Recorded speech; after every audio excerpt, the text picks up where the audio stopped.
Muy buenos días a todos y bienvenidos a esta jornada profesional organizada por Fundación Canal con motivo del Día Mundial del Agua, que según Naciones Unidas este año lleva por lema las aguas subterráneas. El tema gira en torno a las aguas subterráneas. Son una herramienta más de adaptación al cambio climático y precisamente la adaptación al cambio climático es un camino al que Fundación Canal le da mucha importancia, está firmemente comprometido con ello y muestra de eso es que el núcleo principal de esta jornada es la presentación de un estudio encargado por Fundación Canal para identificar tecnologías y soluciones innovadoras de la adaptación al cambio climático, que ha sido realizado por la Fundación Eurecat con la colaboración de Canal de Isabel II y cuyo resultado conoceremos hoy. Hace apenas unas semanas que el Panel Intergubernamental de Cambio Climático, el IPCC, publicó su último informe sobre los riesgos existentes y las necesidades de adaptación, tanto a nivel mundial como a nivel regional.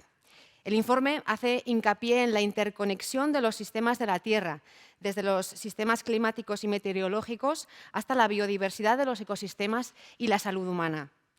La publicación de este informe coincide con una situación, con un contexto en el que en España nos encontramos en este momento con un 44% de agua embalsada, lo que está muy por debajo del nivel que debería ser habitual para estas fechas. Esto pone de relieve la importancia de implementar soluciones de adaptación al cambio climático. Y por todo esto estamos aquí hoy. Vamos a tener la oportunidad de escuchar a expertos en estrategias de adaptación al cambio climático. Vamos a conocer también los avances que se están haciendo en la Comunidad de Madrid, así como algunas de las innovadoras medidas desarrolladas por el Canal de Isabel II en el sector del agua. Y, por supuesto, como adelantaba, vamos a conocer las conclusiones del estudio Identificación de tecnologías y soluciones innovadoras de la adaptación al cambio climático, elaborado por la Fundación Eurecat para la Fundación Canal con la colaboración de Canal de Isabel II. La lucha contra el cambio climático es un tema que ha estado en nuestras conversaciones, en nuestra agenda durante los últimos años y mientras debatíamos sobre las mejores maneras para limitar ese avance, el cambio climático ha continuado avanzando. Ha ido haciéndose notar cada vez más, haciendo mella en nuestros ecosistemas, en nuestras propias vidas y en el planeta. Es por eso esencial trabajar aportando soluciones tanto en la reducción de las emisiones de los gases de efecto invernadero como en la adaptación al mismo, al cambio climático, para reducir los riesgos asociados. Hace apenas unas semanas veíamos cómo los Juegos Olímpicos de invierno en China comenzaban sin nieve natural en algunos de esos emplazamientos. Y esta es una tendencia que se va constatando a nivel global. Nuestras estaciones de esquí tampoco son viables ya sin nieve artificial. Si hacemos un breve repaso a algunos datos en nuestro país en este último año, podemos ver que la Agencia Estatal de Meteorología comentaba en su último informe que la temperatura del año 2021 ha sido 0,5 grados superior a la media de los últimos 40 años. Y ya van 8 años seguidos en los que la temperatura es superior a lo que debería ser normal. En cuanto a las precipitaciones, este último mes de febrero ha llovido un 22% menos. Es una muestra de lo que cada vez va a ser más habitual. Según el informe del Ministerio de Transición Ecológica de 2021, se espera un aumento generalizado de la intensidad y de la magnitud de las sequías, por lo que el impacto del cambio climático en los recursos hídricos será palpable. Según este mismo informe, se viene observando una reducción del caudal de los principales ríos de la península ibérica durante la segunda mitad del siglo XX, que se recrudece especialmente en los meses de primavera y de verano. En conclusión, el incremento de las temperaturas, la disminución de las precipitaciones anuales, el cambio de la estacionalidad, el cambio del régimen nival o la intensidad de las precipitaciones, así como el aumento del nivel del mar, pueden producir alteraciones en el proceso del ciclo hidrológico en su fase subterránea, provocando salinización y concentración de contaminantes. Y también en la parte superficial, con inundaciones por eventos extremos o deshielo rápido. Según el informe del IPCC, las ciudades son puntos críticos de impactos y de riesgos, pero también son una parte esencial de la solución. Todo esto ha llevado a la Fundación Canal a apostar decididamente por la adaptación al cambio climático como línea de trabajo muy relevante y complementaria a la mitigación del cambio climático, por lo que Como comentaba, se ha puesto en marcha este estudio, cuyo resultado vamos a conocer enseguida, para identificar tecnologías y soluciones innovadoras de adaptación al cambio climático.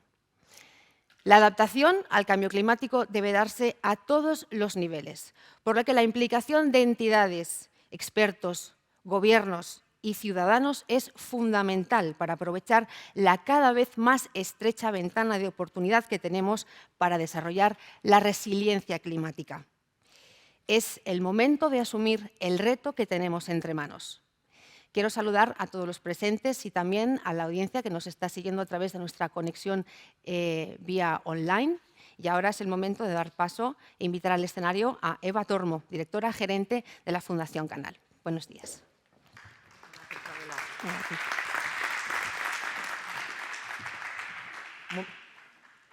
Buenos días a todos, bienvenidos a todos los que nos acompañan en este Día Mundial del Agua, tan especial para el canal, para la Fundación, para la Consejería de Medio Ambiente.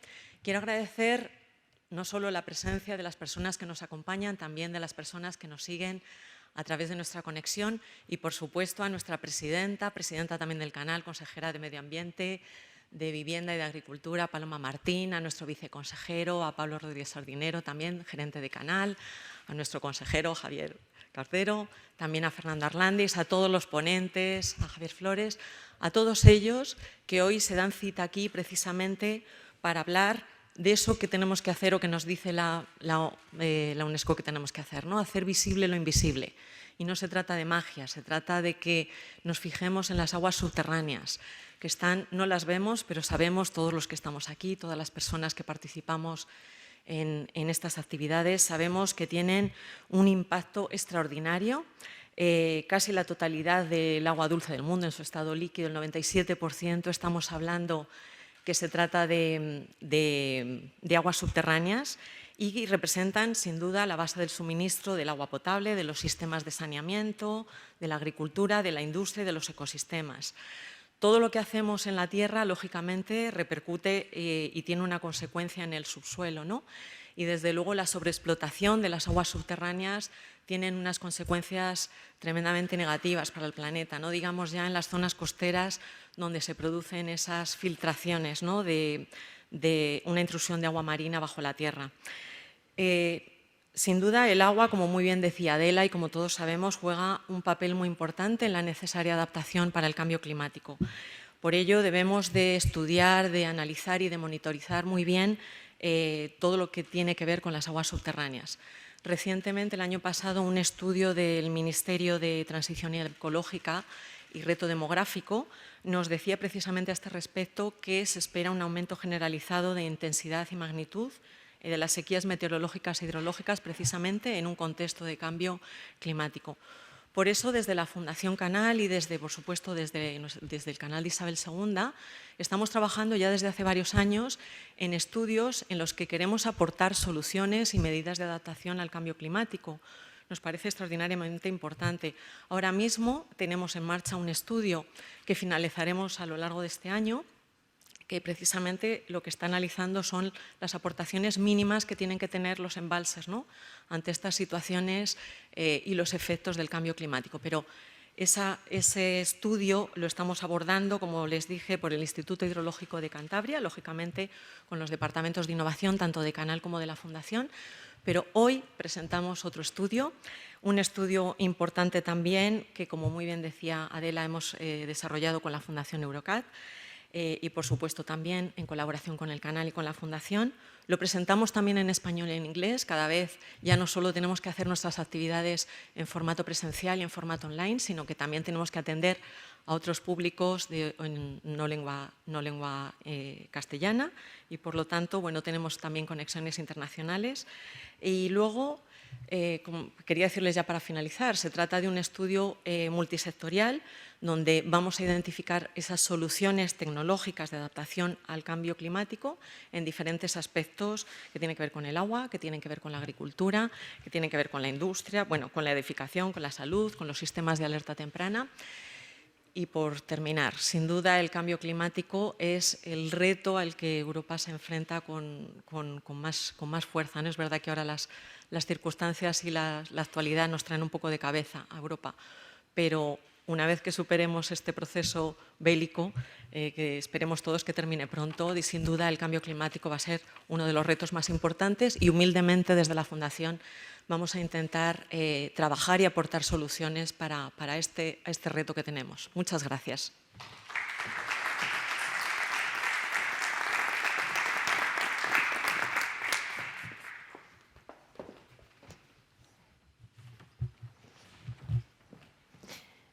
Escuchamos ahora a Paloma Martín, presidenta del Canal de Isabel II y consejera de Medio Ambiente, Agricultura y Vivienda de la Comunidad de Madrid.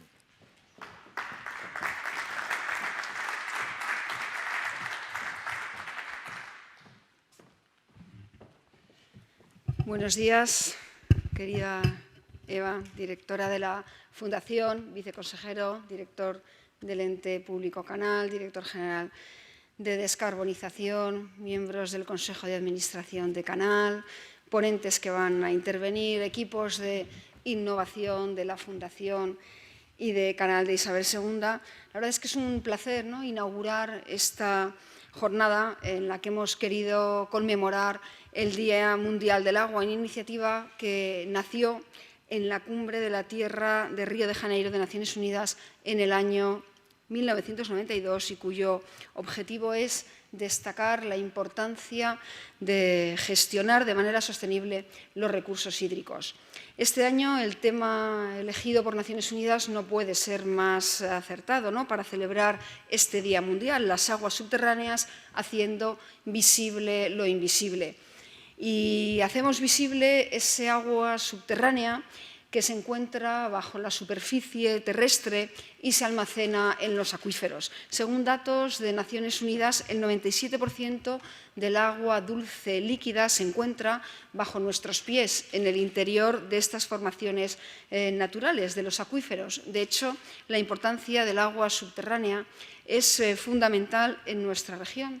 Bajo el suelo que pisamos se extienden grandes acuíferos cuyas aguas nos permiten aliviar la presión hídrica en momentos de sequía.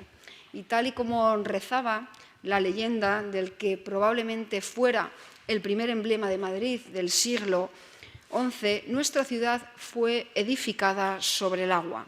Detrás de este sentido metafórico se halla una verdad, y debajo de la ciudad se extiende un acuífero de 2.600 kilómetros cuadrados, cuyos primeros 800 metros de profundidad son explotaciones para su uso de abastecimiento, pues cumplen con todos los parámetros exigidos para el consumo humano.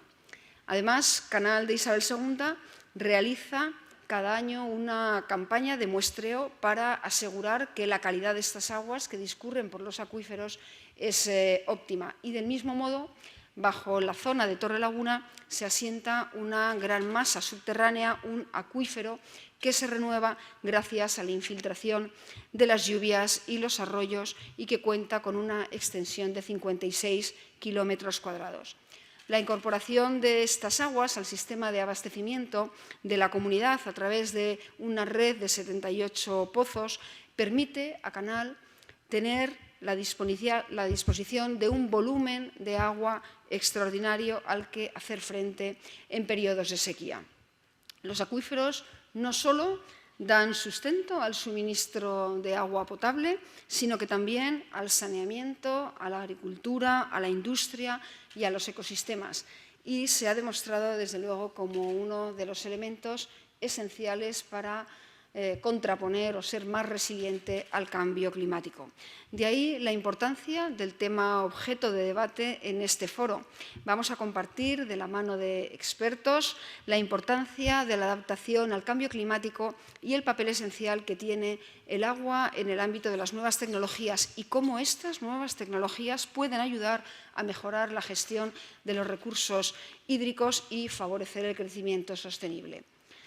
Durante la jornada de hoy se presentará el estudio Identificación de tecnologías y soluciones innovadoras de adaptación al cambio climático, fruto de la colaboración con la Fundación Eurecat, la Fundación Canal y la Subdirección de I+D+I del propio Canal de Isabel II, en el que se han recopilado y seleccionado un conjunto de soluciones innovadoras de adaptación al cambio climático. En concreto, 127 soluciones que cubren sectores como la agricultura y ganadería, el urbanismo, la edificación, la industria, los servicios o el transporte y la movilidad, entre otros. Hacer frente a los efectos del cambio climático es uno de los desafíos más importantes a los que nos enfrentamos. Estos efectos ya se dejan notar en nuestra región. Durante los últimos 30 años, el agua aportada a los embalses madrileños por las precipitaciones de agua y nieve ha descendido casi un 20% con respecto a la media histórica recogida por Canal de Isabel II durante más de un siglo. Por ello, y en previsión de futuros escenarios de posibles sequías, es necesario realizar inversiones, buscar alternativas y disponer de instalaciones que permitan operar con flexibilidad las fuentes de suministro disponibles a partir de este robusto sistema de abastecimiento con el que contamos en la Comunidad de Madrid gracias a nuestros 13 embalses. Así, desde luego, lo ha entendido también la Unión Europea y lo ha fijado el mecanismo de recuperación y resiliencia, cuyo objeto principal es fomentar e impulsar la recuperación de nuestro continente, apoyando de forma prioritaria todas aquellas inversiones en materia de transición ecológica y digital. En este sentido, Canal de Isabel II, como empresa líder en su sector, pionera, vanguardista e innovadora, está contribuyendo decisivamente a que nuestra región aproveche todas las potencialidades del agua y de las nuevas tecnologías para seguir liderando esta gestión óptima y sostenible de nuestro recurso natural por excelencia. Es más, queremos que siga siendo uno de los principales motores de desarrollo en nuestra comunidad y por ello hemos puesto en marcha el plan de gestión para afrontar fenómenos meteorológicos extremos dentro de nuestros objetivos de descarbonización y de cuidado del medio ambiente. Dicho plan contempla un conjunto de medidas de prevención frente a sequías y lluvias extremas con el que queremos reforzar el liderazgo de Madrid en la gestión del agua y estar preparados para atender tanto volúmenes escasos de agua como picos que se produzcan muy por encima de la media. Dicho plan está articulado en dos ámbitos. En primer lugar, la adaptación al cambio climático a fin de incrementar la disponibilidad del agua, reducir su consumo, capacitarnos ante dicho cambio a través de formación e innovación. Y, en segundo lugar, la mitigación del cambio climático, contribuyendo a reducir la emisión de gases de efecto invernadero mediante el desarrollo de energías limpias y la mejora de eficiencia energética. Un buen manejo del agua subterránea y del agua de lluvia pues es una herramienta extraordinaria, fundamental, para adaptarnos frente a posibles variabilidades en la disponibilidad de recursos hídricos que puedan resultar de los efectos del cambio climático y en esa línea venimos trabajando. Canal de Isabel II cuenta en la actualidad con 32 plantas que pueden producir de manera conjunta 319.000 metros cúbicos de agua regenerada diarios, lo que equivalen, para que se hagan una idea, a 95 piscinas olímpicas. Y a ello hay que sumarle una red de distribución de más de 650 kilómetros y un total de 64 depósitos para almacenarla. Gracias a estas infraestructuras, Canal suministró el año pasado más de 13 millones de metros cúbicos de agua regenerada a 25 municipios de nuestra región que cuentan con este servicio, entre los que se sitúan Madrid capital. Esta cantidad ha sido un 33% más alta que la del año anterior y equivale a 1,5 veces el volumen del embalse de Navacerrada. Estamos vertiendo al cauce de nuestros ríos, con el tratamiento y con la calidad adecuadas, más de 100 millones de metros cúbicos del agua cada año. Es una actuación sin precedentes en nuestro país, quizás una de las decisiones de mayor impacto medioambiental positivo que se realizan en nuestra comunidad. Y otro proyecto que quiero destacar es el Plan Sanea, cuyo objetivo es modernizar las infraestructuras de alcantarillado municipales de pueblos y ciudades de la región para prevenir los efectos de las grandes lluvias e inundaciones. Con este plan, que supone una inversión superior a los 500 millones de euros hasta el 2030, la Comunidad de Madrid se ha comprometido a ayudar técnica y financieramente a los municipios de nuestra comunidad, que son los que tienen la competencia sobre alcantarillado, y les vamos a ayudar, les estamos ayudando para afrontar los déficits de inversión que tienen en estas infraestructuras. Igualmente hemos puesto en marcha el Plan Red, en el que vamos a modernizar 3.000 kilómetros de tuberías de la red de abastecimiento del Canal Isabel II con un objetivo, y es seguir garantizando la excelencia en el agua de Madrid, en el suministro, y evitar también fugas. De hecho, ya hemos puesto en marcha la renovación de 1.200 kilómetros de tuberías de abastecimiento de agua en 163 municipios con un presupuesto de 350 millones de euros hasta 2024. Además, hemos establecido un ambicioso plan para la mejora de la gestión de las redes de drenaje urbano mediante sistemas inteligentes con capacidad de autoguiado y control para el vuelo autónomo de drones en el interior de los colectores y las galerías visitables. Se trata de la aplicación de la inteligencia artificial a la inspección e interpretación de las imágenes del alcantarillado. La inteligencia artificial nos permitirá anticipar las necesidades y cambios en las instalaciones hidráulicas antes de que se manifiesten problemas o dificultades reales. En cuanto al segundo ámbito de actuación al que antes me he referido, la mitigación de las emisiones que contribuyen al cambio climático, señalar que Canal Isabel II cuenta ya con más de 40 instalaciones propias que le permiten generar energía limpia. El año pasado batimos nuestro récord histórico de generación de energía, que nos permitió cubrir el 87% de nuestra demanda, el mayor nivel registrado hasta ahora, y que nos acerca al objetivo que tenemos de llegar a producir antes del 2030 el 100% de la electricidad que consume la empresa. De hecho, estamos desarrollando proyectos pioneros en materia energética que nos van a permitir alcanzar dicho objetivo. Entre ellos quiero resaltar el Plan Solar, cuyo objetivo es impulsar la producción de energía a través de fuentes de generación renovable. El conjunto de las instalaciones fotovoltaicas previstas suman una potencia cercana a los 50 megavatios y van a suponer una inversión superior a los 50 millones de euros.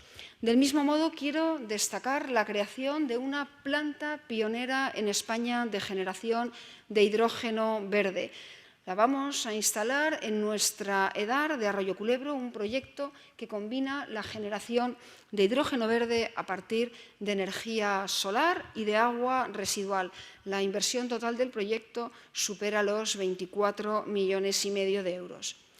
Y como acabamos de comprobar, el agua tiene enormes potencialidades en la lucha contra el cambio climático y sus consecuencias. Pero por encima de todo, el agua tiene un papel esencial para la vida, para el desarrollo económico, para el bienestar y para la salud de las personas. Y así lo hemos demostrado en esta crisis sanitaria en la que el agua ha cobrado un papel fundamental. Y es que el COVID-19 nos sorprendió a todos hace 2 años. Era preciso entonces analizar, investigar y trabajar sobre todos aquellos elementos que pudieran contribuir a arrojar algo de luz sobre el virus que asolaba España. Y el Gobierno de la Comunidad de Madrid volvió a demostrar su liderazgo. Planteamos la realización de un estudio de las aguas residuales para detectar la presencia del COVID. Y hoy, 2 años después, podemos decir que el agua de Madrid se ha convertido en un aliado frente a la pandemia. Gracias a nuestra importante red de saneamiento y a los últimos avances científicos y técnicos, desarrollamos el sistema Vigía, un sistema único en España y a nivel internacional. Una herramienta de rastreo, monitorización y alerta temprana al servicio de la gestión de la crisis sanitaria que nos permite rastrear cada semana al 100% de la población de la Comunidad de Madrid a través de las aguas residuales. Se trata de una herramienta complementaria para la toma de decisiones sanitarias que permite conocer la evolución de la pandemia en la Comunidad de Madrid y que fue capaz de detectar todas las olas a partir de la segunda a la sexta ola. En definitiva, un proyecto en el que hemos puesto cabeza y corazón desde el canal de Isabel II. Canal ha potenciado, ¿no?, el sistema de control de las aguas y con el sistema Vigía hemos querido, además, patentarlo, inscribiéndolo en el registro de la propiedad intelectual, siendo ya titular en exclusiva de todos los derechos patrimoniales del sistema Vigía, como el derecho de reproducción, distribución, comunicación pública y transformación, incluyendo de este modo las posibles mejoras que se desarrollen en el futuro. Quiero destacar que el pasado año presentamos esta iniciativa ante la Unión Europea y ante el alto nivel de representantes de la Unión dedicado al agua en la Asamblea General de Naciones Unidas. Y de esta forma, Canal de Isabel II está compartiendo su experiencia con otras regiones, con otros países como Perú, donde las pruebas clínicas masivas son en muchas ocasiones difíciles de realizar y este tipo de herramienta, a través de la medición de las aguas residuales, les va a permitir reducir coste y tiempo en las tomas de decisiones para erradicar también otras enfermedades infecciosas.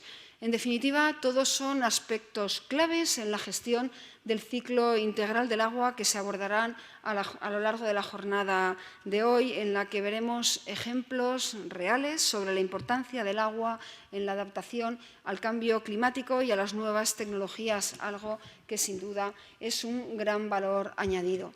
Así, Fernando Arlandis, el director general de Descarbonización y Transición Energética de la Comunidad de Madrid, abordará la adaptación al cambio climático en nuestra región. Por su parte, Jaime Flores, su director de I+D+I de Canal de Isabel II, y Antonio Lastra, coordinador de innovación del Canal de Isabel II y uno de los mayores protagonistas y artífices del sistema Vigía, nos mostrarán algunos ejemplos de innovación en tecnologías vinculadas al agua.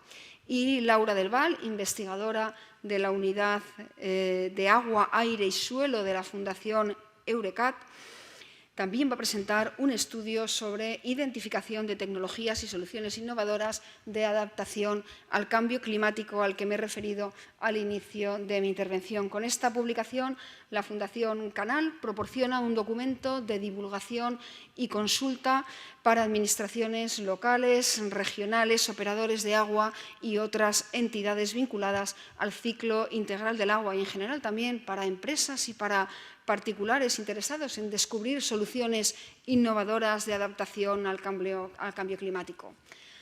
Concluyo, ¿no? A lo largo de sus 170 años de historia, Canal de Isabel II ha acompañado a la ciudad de Madrid y posteriormente al conjunto de la región en su desarrollo, anticipándose a sus necesidades y liderando la innovación y el avance tecnológico en el abastecimiento y el saneamiento en España. Ahora estamos, sin ninguna duda, ante un nuevo reto, quizás el más importante de nuestro tiempo. Y hay que decir que el futuro nos espera y en la Comunidad de Madrid podemos decir que ya caminamos con paso firme hacia él. Sigamos cuidando de nuestra comunidad, cuidando el agua, que es de todos, con transparencia, con eficacia y apostando por esta comunidad cada vez más verde y limpia. Muchas gracias.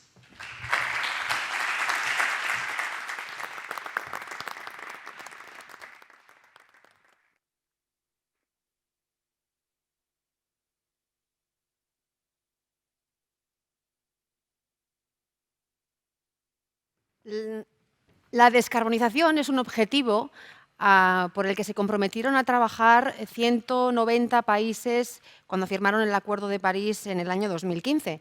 Cada país, región y municipio debe establecer sus propios planes y contribuir para lograr este objetivo. Vamos a escuchar ahora a Fernando Arlandis, director general de Descarbonización y Transición Energética de la Consejería de Medio Ambiente, Agricultura y Vivienda de la Comunidad de Madrid, desde la que promueven la transformación de la Comunidad de Madrid en una región descarbonizada y a la vanguardia desde el punto de vista económico, social y ambiental.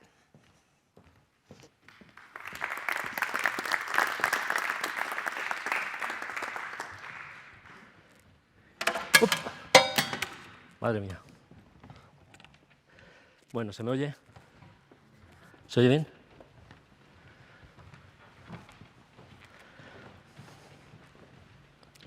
Bueno, pues muchísimas gracias por haberme invitado a explicaros aquí algunas ideas en cuanto a nuestro plan de descarbonización y los aspectos que tienen que ver con la adaptación al cambio climático en la Comunidad de Madrid. Me gustaría empezar continuando con esa visión que yo siempre considero positiva hacia enfrentarse a los problemas, con una idea que yo creo que nos puede ayudar a enfrentarnos al cambio climático de una manera un poco más amable.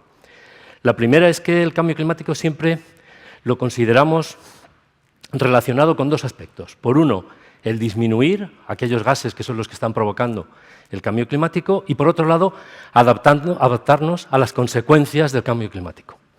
Y el mensaje positivo es que llevamos 50.000 años adaptándonos al cambio climático, con lo cual realmente estamos bastante entrenados en lo que llamamos ahora mismo adaptación al cambio climático y que hemos ido poco a poco cambiando el nombre.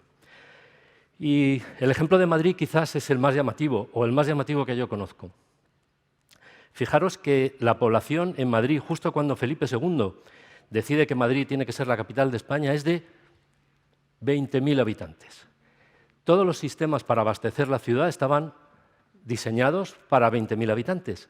En un plazo tan corto como 20 años se pasa a 70.000 habitantes. Llega la corte, toda la gente, pero es que ya a finales del siglo XVI estamos hablando de más de 100.000 habitantes y en 1900, a principios del siglo XX, estábamos hablando de casi 700.000 habitantes. Y los sistemas de abastecimiento realmente no habían crecido a la misma intensidad. Es decir, cuando llega la creación de Canal de Isabel II, en cuya sede de la Fundación estamos ahora mismo, en ese momento la población madrileña se abastecía con alrededor de 9 litros habitante y día. 9 litros. Pensamos lo que sería vivir con 9 litros habitante y día. Es decir, ¿qué es lo que había? El efecto de una sequía extrema. Es decir, teníamos más de 700.000 habitantes y solamente disponíamos de unas cantidades muy escasas, ¿no? Alrededor de 1850, que es cuando se crea Canal, hace 170 años, la población de Madrid llegaba escasamente a los 200.000–250.000 habitantes y tenía todavía el mismo sistema de abastecimiento que venía desde la creación de la ciudad. En ese momento se crea el Canal de Isabel II, que es el mayor ejemplo de adaptación al cambio climático en el sentido de adaptarse a una situación extrema de falta de suministro de agua, que es lo que ahora le llamamos, con este nombre tan rimbombante, fenómenos extremos. Había un fenómeno extremo de falta de agua, ¿no?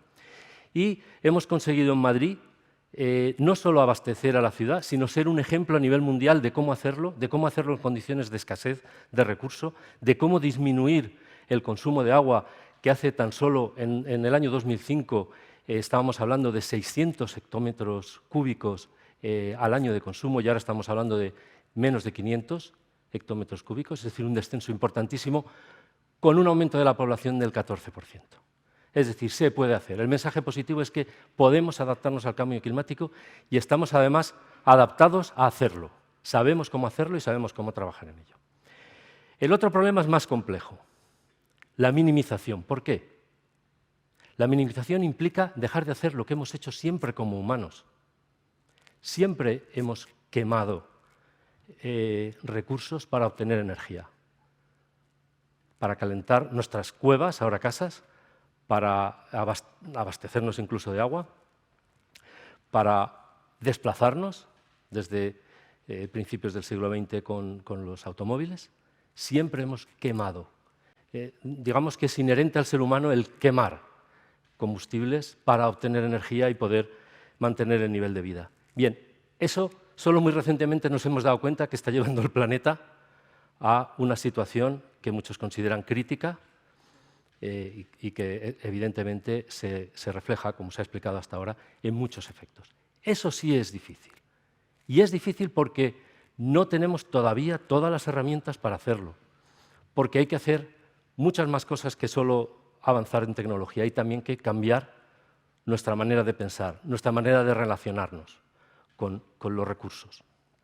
Bien, desde la Comunidad de Madrid ahora tenemos un objetivo que es claro en esta corta legislatura, en una ruta, vamos a decir, que tiene que ver con hacer que la Comunidad de Madrid sea un ecosistema descarbonizado. Los habitantes de la Comunidad de Madrid sepamos vivir produciendo menos emisiones y, por tanto, utilizando más recursos renovables a la vez que nos adaptamos al cambio climático. Bien, ¿cómo lo vamos a hacer? Pues es un tema complejo porque no solamente es un tema medioambiental, que es lo que hemos hablado hasta ahora, es un tema también de estrategia como continente, como Europa, es un tema de estrategia como país y es un tema de estrategia como región. Cuando presentamos el plan de descarbonización, no es que esto fuera novedoso, pero algunos nos criticaban y decían, están presentando el tema medioambiental como un tema de estrategia europea. Y es que ahora mismo, después de la guerra de Ucrania, casi solo se habla de la energía como estrategia de crecimiento. ¿Por qué? Pues porque en la Unión Europea el 53% de la energía que consumimos proviene de fuera de la Unión Europea. Y eso es ahora, como todos sabemos, un gran problema para nuestra región, un gran problema para nuestro modelo de vida y para nuestra civilización. ¿Y qué ocurre en España? Bueno, pues que España es todavía más deficitario en energía. En España casi el 75% de la energía proviene de otras regiones de Europa, Asia o bueno, el resto del mundo. Con lo cual, Madrid le podríamos denominar el iceberg del tema, ¿no? Es decir, solamente tenemos una puntita de la Comunidad de Madrid, si la cubrimos de sus necesidades energéticas, que es en la que nos abastecemos. Más del 95% de la energía viene de otros lugares distintos de la Comunidad de Madrid. Luego, como región, como país, como continente o como Europa, tenemos un grave problema de abastecimiento de energía. Y precisamente las energías renovables son gran parte de la solución. Y en eso es lo que estamos ahora trabajando. La descarbonización, por tanto, ya no solamente la tenemos que ver como una estrategia medioambiental, exclusivamente medioambiental, sino también como una estrategia para mantener nuestro modelo de vida, nuestra civilización. Si no conseguimos hacerlo sostenible, no va a funcionar. No va a funcionar. Y lo estamos viendo ahora de una manera, desgraciadamente, muy evidente. Bien, por ir descendiendo de los distintos temas, me gustaría también comentaros algunas características que tiene la Comunidad de Madrid y que no son comunes al resto de las regiones españolas. Sabéis que somos una comunidad muy pequeña en términos territoriales, pero sí muy intensa en personal, o sea, en gente, en habitantes, ¿no? Prácticamente el 90% de nuestro consumo eléctrico produce emisiones de CO2. Casi la única parte de nuestro consumo eléctrico y energético que no produce CO2 es la parte de consumo eléctrico que viene de energías renovables. Luego, la única vía que hoy tenemos para minimizar nuestras emisiones, hoy por hoy, es aumentar el consumo eléctrico. A través de todo nuestro uso de energía, tanto movilidad como en lo que es la calefacción, adaptar nuestras casas también a la temperatura que queramos disponer, ¿no? Y eso es efectivamente donde tenemos el mayor consumo. Prácticamente el 85% de nuestro consumo lo realizamos en dos grandes áreas, que sería el climatizar o adaptar en nuestras casas a una temperatura adecuada en verano y en invierno, eso sería el 32% de nuestro consumo energético, y el otro, más de 50% del consumo energético viene con la movilidad. Luego, si queremos realmente disminuir, minimizar nuestras emisiones, ya que tenemos una industria y una agricultura relativamente modesta, lo que tenemos que hacer es, fundamentalmente, disminuir la intensidad de consumo energético en la movilidad. Y, en un segundo lugar, disminuir el consumo energético en nuestros hogares. Esas son las dos grandes misiones. Y aquí tenemos que estar todos implicados. De nada vale el que, como adaptación al cambio climático, es verdad que las grandes empresas como Canal tienen mucho que decir, pero en la minimización de emisiones la parte fundamental tiene que ver con nuestro cambio de comportamiento, el adaptar nuestro comportamiento a una vida con menos producción de emisiones. ¿Qué incluye nuestro plan? ¿Qué grandes 4 grupos de medidas y actuaciones vamos a poner en marcha o estamos poniendo en marcha para minimizar y adaptarnos al cambio climático, ¿no? La primera tiene que ver con el descenso de las emisiones. Es decir, son todo medidas que lo que nos llevan es a disminuir las emisiones directas, que por otro lado son las más bajas, las emisiones directas son las más bajas de toda España. Estamos hablando de 3,2 toneladas por habitante y año. Pero son bajas porque mucho de nuestro consumo también viene de otras comunidades a través de la energía eléctrica, ¿no? O a través del consumo de productos que generan emisiones en otros lugares del mundo o de nuestro país. Bien, la otra gran grupo de actuaciones que estamos haciendo tienen que ver con disminuir la huella de carbono, es decir, la parte, lo que llamaríamos en un modelo de huella de carbono el alcance 2, es decir, no tanto disminuir las emisiones directas, pero sí las indirectas a través del consumo eléctrico, es decir, minimizar el consumo por unidad de energía aprovechada, ¿no? El tercer punto sería adaptarnos al cambio climático, todas las medidas que tienen que ver con la adaptación al cambio climático. Y, por último, todo eso lo vamos a hacer intentando conseguir que nuestra sociedad cambie su manera de pensar y que nuestras universidades nos ayuden, nuestros investigadores nos ayuden, como ahora mismo hoy vamos a ver en el trabajo que ha realizado la Fundación Canal. Bien, entre los que durante gran parte de nuestra vida nos hemos dedicado al análisis estratégico, nos gusta mucho hablar de lo que se llama el gap estratégico, es decir, la diferencia que existe entre lo que es planificar y lo que es ejecutar las medidas. La planificación puede ser perfecta o puede tener unos objetivos muy loables, pero, cuidado, la realidad es tozuda y esa realidad tozuda nos lleva a que sea muy difícil conseguir los objetivos si no tienen ciertos visos de que finalmente se puedan cumplir. Aquí, digamos, ese salto, ese gap estratégico es esa diferencia, ese salto al vacío que tenemos que hacer entre la planificación, y aquí no es por criticar, digamos, a nadie, pero cuando uno lee pues, el PNIEC o lee muchos planes de otras comunidades, se da cuenta que, y seguramente espero que el nuestro sea un poco más realista, pero hay mucho gap, hay mucha diferencia entre lo que ahora podemos hacer y lo que se supone que vamos a poder hacer en el 2030 o en el 2050. Esa diferencia es tremendamente grande. Y ahí yo creo que en muchos foros se oye, no, hay que poner más medidas, hay que hacer... Yo lo que creo es que tenemos que cambiar más rápidamente la mente, eso es lo principal. Veréis por qué. Las administraciones tenemos que facilitar el cambio. Facilitarlo. Cuando uno intenta pensar qué realmente podemos hacer, te das cuenta que puedes hacer poco. Lo que puedes hacer es facilitar que otros lo hagan. Y eso es lo que sí tenemos que hacer de verdad. Tenemos que conseguir que las administraciones facilitemos el cambio. ¿Y cómo se facilita el cambio? Bueno, pues fijaros, al final nada vamos a hacer si la sociedad no nos demanda, nosotros no demandamos a las empresas productos con menos carbono. Si nosotros no lo hacemos, no va a cambiar la sociedad por muchas medidas que pongamos. Por tanto, la principal variable para facilitar el cambio es intentar mejorar la demanda de esos productos desde el punto de vista de la administración. Y las empresas que producen los productos, si hay demanda, sí van a producir productos bajos en carbono. Luego, concienciación para conseguir que concienciación y mercado para conseguir que las empresas se muevan hacia productos bajos en carbono. Si nadie quiere comprar coches eléctricos, no van a haber más coches eléctricos, por muchas subvenciones que demos. Luego tenemos que convencernos de que es mejor tener un coche eléctrico que no un coche que utilice combustible fósil.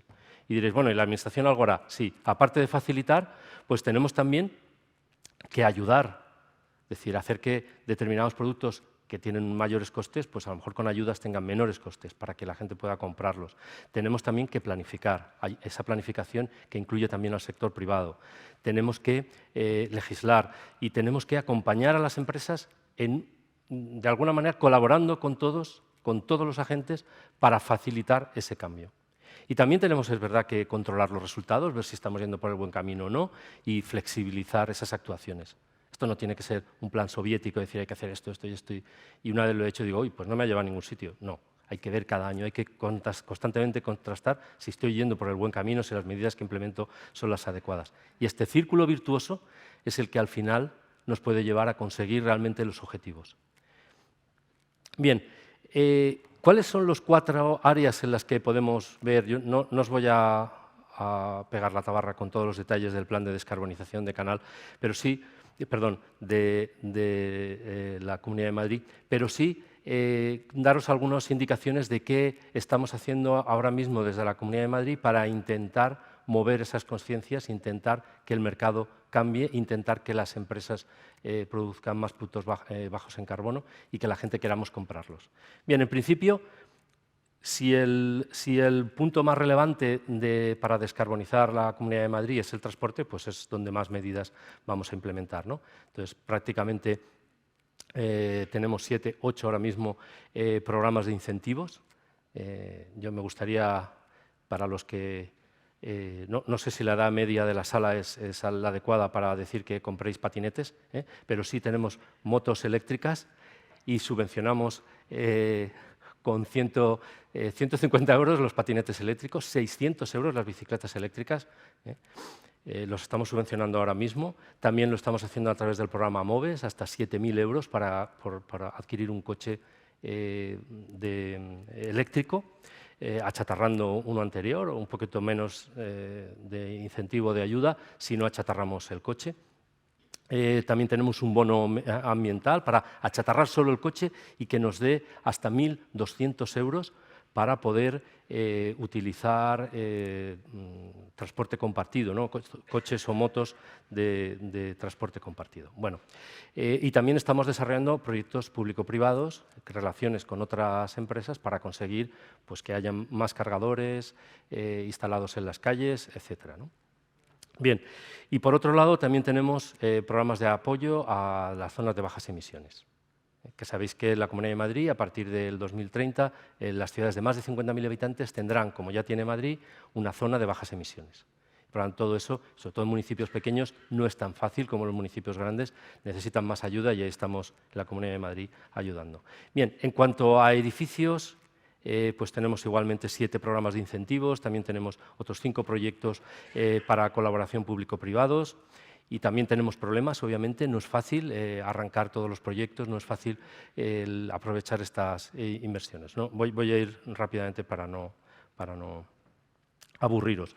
En el tema industrial aquí es clave la participación, clave la participación de Canal, no solo por los programas RED o el programa SANEA que comentaba la consejera o el proyecto solar, sino también porque gran parte, yo diría que más del 50% de la adaptación al cambio climático tiene que ver con actuaciones que desarrolle Canal de Isabel II. Al final, la adaptación al cambio climático es menos agua, más fenómenos extremos, y para gestionar los fenómenos extremos también necesitamos a Canal, ¿no? Que es el que evacúa con las redes de saneamiento y redes de alcantarillado, pues el responsable de la evacuación de esa agua de un fenómeno extremo, vamos a decir, de lluvia extrema. O en una situación de sequía. Pero también los ayuntamientos, hemos sacado recientemente un programa para ayuntamientos que se va a adjudicar ahora en abril, que se han presentado 42 ayuntamientos de la Comunidad de Madrid a proyectos, muchos de ellos piloto, otros simplemente más estándares, de adaptación a cambio climático.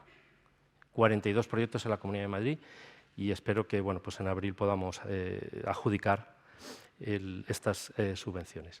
Bien, También tenemos proyectos, obviamente, la agricultura, el medio natural o los residuos son relevantes, tanto todo lo que tiene que ver con la economía circular, también tenemos proyectos de agricultura y ganadería sostenible, de fomento de biodiversidad, de proyectos de economía circular. Hay proyectos muy relevantes que, pues tampoco que podemos desarrollar aquí. No sé si en alguna otra jornada podríamos hacerlo, si tenéis interés. Sería como, por ejemplo, lo que se llama el Arco Verde, la M60 de verde, alrededor de Madrid, un cinturón verde, o la mejora en la gestión del suelo. Bueno, de todos estos programas, os he puesto ahí un poco el importe que tenemos asignado, que teníamos asignado al inicio del programa. En cada uno de los puntos estamos hablando de alrededor de 250 millones de euros, pero, por ejemplo, sí deciros que en términos de consumo de estas subvenciones, por ejemplo, para todo el programa de instalación de cargadores para coches eléctricos, teníamos un presupuesto de unos 16 millones de euros, se agotó prácticamente en 2 meses. O sea, hemos solicitado ya fondos que provienen a través del IDAE de la Unión Europea, hemos solicitado 30 millones de euros adicionales. O sea, y es constante, o sea, a partir de ahora se nos están agotando también los fondos en todos los programas de autoconsumo, de producción de energía eléctrica con sobre todo paneles solares. También se nos están agotando los fondos y también vamos en breve a solicitar más dinero. Yo os animo a todos los madrileños a que tanto en los programas de movilidad como en los programas de autoproducción, autogeneración de energía con fuentes renovables, pues participe y solicite estos fondos que están todavía disponibles y van a estarlo hasta el año finales del 2030. Pero hay algo que a veces se nos olvida, hay un punto clave, y yo quería aquí también incluirlo, que también está incluido dentro del plan de descarbonización de la Comunidad de Madrid, y es la financiación del abono transporte, de la movilidad, vamos a decir, del transporte público, ¿no? Y ahí estamos aportando todos los años alrededor de 1.200 millones de euros. Luego, estaríamos hablando de un proyecto que anualmente, más o menos, tiene un consumo de unos 250 millones de euros, a los que habría que añadir estos 1.200 millones de euros de lo que sería el apoyo al transporte público. O sea, la Comunidad de Madrid, en resumen, está aportando como ayudas a la movilidad sostenible, a la autoproducción, alrededor de 1.500 millones de euros al año, lo que son cifras, como veis, bastante significativas. Y aquí simplemente os quería traer algunos ejemplos de lo que puede hacer la Comunidad de Madrid y estamos haciendo. En concreto, solo son 4 ejemplos. Las ayudas al autoconsumo. Ahora mismo, cualquiera que tenga un tejado en su casa tiene un tesoro, tiene una fuente de generación de ingresos. Y no solamente es que, independientemente del precio de la energía, que como sabéis ahora está del orden de los 200 o más euros el megavatio hora, es decir, está un orden de magnitud por encima de lo que teníamos hace solamente un año. Y, por tanto, ahora no hay que pensarse mucho el instalar paneles solares. Básicamente, yo os digo que sin hacer ningún número, directamente vayáis y solicitéis la subvención y pongáis los paneles. No hace falta hacer mucho número, sale rentable. Bien. Y es interesante porque alguna otra gente no lo conoce en detalle. Ahora mismo también hay suficiente tecnología en cargadores para cargar la energía. Muchas veces la curva de carga de producción no coincide con nuestro consumo. Es decir, normalmente la producción es cuando hay sol. Cuando hay sol muchas veces estamos trabajando y no aprovechamos esa energía que se vierte a la red. Entonces, ahora mismo también estamos financiando los cargadores para recoger toda esa energía durante las horas que no estamos en casa y emplearla por la noche cuando sí consumimos electricidad y no tenemos en funcionamiento los paneles solares porque no producen energía. Bien, todos estos programas, en concreto el que veis ahí, la línea 4 de instalaciones para el autoconsumo residencial, son donde a nivel particular se pueden solicitar estas subvenciones, que se pueden hacer también como empresa y se pueden hacer también para digamos, el mundo agrario, ¿no? Bien, y el último punto dentro de estas ayudas al autoconsumo estarían las instalaciones térmicas renovables, es decir, lo que sería la biomasa, las instalaciones que son pequeñas hornos, bueno, digo hornos, en realidad son casi estufas, si es a nivel doméstico, con pellets, que también se financian. Para que os hagáis una idea, las placas solares estamos financiando alrededor del 45% del coste. Es decir, si ya sale bien sin hacer números, por eso os digo, no hay que hacer mucho número. O sea, encima hay una subvención del calibre que os estoy comentando. Por tanto, os animo a que vosotros, vuestros familiares o quien conozcáis, les animéis a que se instale y solicite la ayuda. Bien, el proyecto del canal que comentábamos, simplemente por decir otras cosas que puede hacer la Administración pública, es fomentar la oferta, fomentar que haya oferta de determinadas fuentes de energía que hoy por hoy no están disponibles. Entonces, Canal ha hecho una apuesta importantísima y la Comunidad de Madrid, como comentaba también la consejera, para un proyecto de generación de hidrógeno verde, además de una manera muy innovadora, porque el hidrógeno verde en general, hablamos de hidrógeno verde cuando la energía utilizada es una energía renovable, pero en este caso no solo la energía utilizada es renovable, sino también el agua es reutilizada. O sea, no estamos consumiendo agua bruta, agua que podría tener otros usos, es un agua reutilizada y, por tanto, yo creo que es muy interesante esta iniciativa.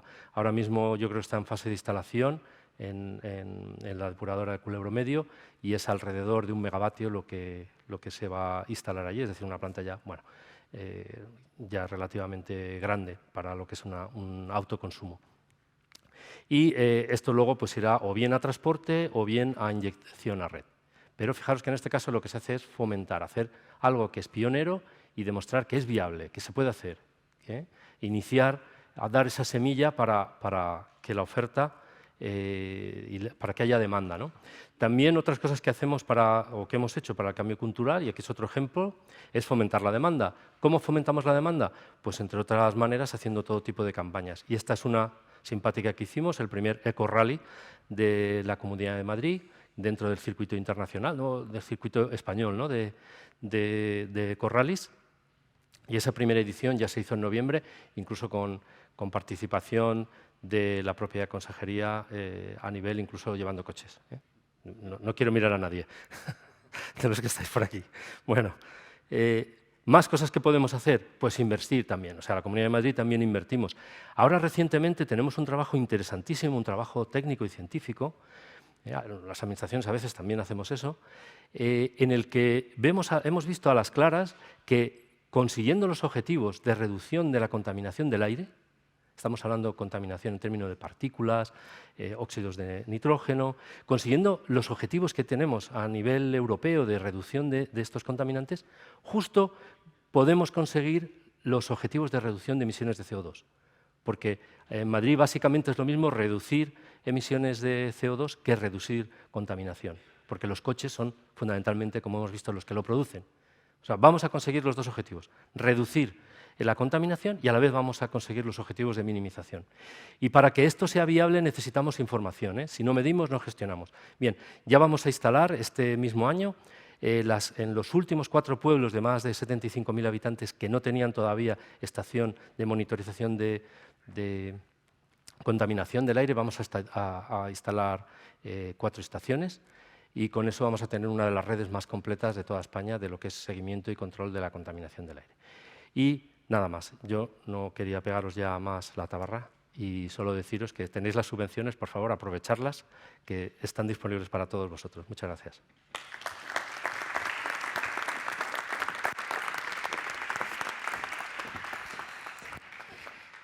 Bueno, continuamos ahora con la siguiente ponencia, tras la que vamos a tener una ronda de preguntas, por lo que en este momento quiero animar a la audiencia que nos sigue desde casa a que utilicen la herramienta de preguntas, que es bien sencillo, lo voy a explicar muy brevemente. Podéis introducir vuestro nombre, un número, puede ser completamente anónimo, en la parte donde veréis que pone chat. Una vez dentro encontraréis una ventana en la que leeréis Ask a Question o preguntar. Ahí podéis hacer vuestras preguntas que nosotros recibiremos aquí e incluso podéis valorar las preguntas de otros participantes para darles prioridad. Y ahora sí, vamos a dar paso a la ponencia La innovación en tecnologías vinculadas al agua, que va a ser presentada por Jaime Flores, subdirector de I+D+I de Canal de Isabel II, y por Antonio Lastra, coordinador de innovación de Canal de Isabel II. Ambos pertenecen al departamento de I+D+I de Canal de Isabel II, que ha colaborado en el desarrollo desarrollo del estudio que presentamos hoy, y esta es una labor que Fundación Canal quiere agradecer especialmente. Agradecería, eso sí, que hagamos un esfuerzo de síntesis porque vamos con un retraso considerable. Muchas gracias.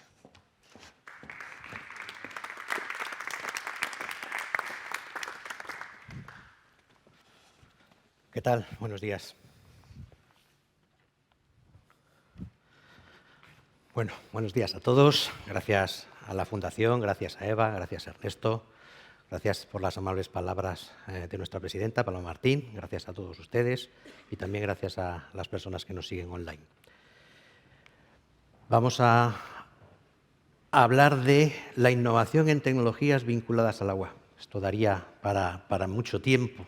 Vamos a intentar ser, como nos han pedido, más concisos. Canal Isabel II, como todos sabéis, gestiona el ciclo integral del agua. Nos vamos a centrar en esta presentación en dos aspectos fundamentales, la depuración y el drenaje urbano. Y en el drenaje urbano en lo que viene a ser la recogida de las aguas residuales y también las pluviales. Estos podrían ser los efectos del cambio climático, los principales efectos. La sequía, las inundaciones y los vertidos. Vamos a abandonar un poco el tema de las sequías y, como digo, también para ser más concisos, nos centramos en inundaciones y en vertidos en esta presentación. Esta imagen, una imagen magnífica, es Madrid a mediados del siglo pasado, tras los efectos de una tormenta. Y vemos ahí la plaza de Cibeles inundada. Bueno, esto simplemente para que veáis que esto también ocurre hace 80 años, que los fenómenos extremos, no sé vosotros qué sensación tenéis, pero parece que ocurren cada vez con más frecuencia, cada vez con más intensidad. Es curioso, por un lado hablamos de sequías y estamos hablando de escasez del recurso, pero por otro lado cuando llueve, llueve mucho, llueve a lo bestia y esos fenómenos se repiten. Esto es una preocupación que tiene Canal. Y Canal lo que quiere saber o lo que le interesaría saber es cuánto va a llover y cómo va a ser la lluvia en ese momento. ¿Va a ser una lluvia de estas extremas? ¿Qué cantidad? Entonces, desde el 2008 Canal lleva haciendo un estudio en profundidad, un estudio que llamamos Escenarios de cambio climático ante eventos pluviométricos extremos en la Comunidad de Madrid. Es un estudio que está a vuestra disposición en la página web de Canal, os lo podéis descargar desde allí. Al final de esta presentación os ponemos también un código QR por si queréis descargarlo directamente y por ahí por la sala o en la recepción hemos dejado unos ejemplares del resumen ejecutivo que también está a vuestra disposición.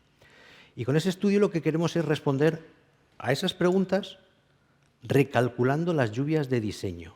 ¿Qué significa eso de recalcular las lluvias de diseño?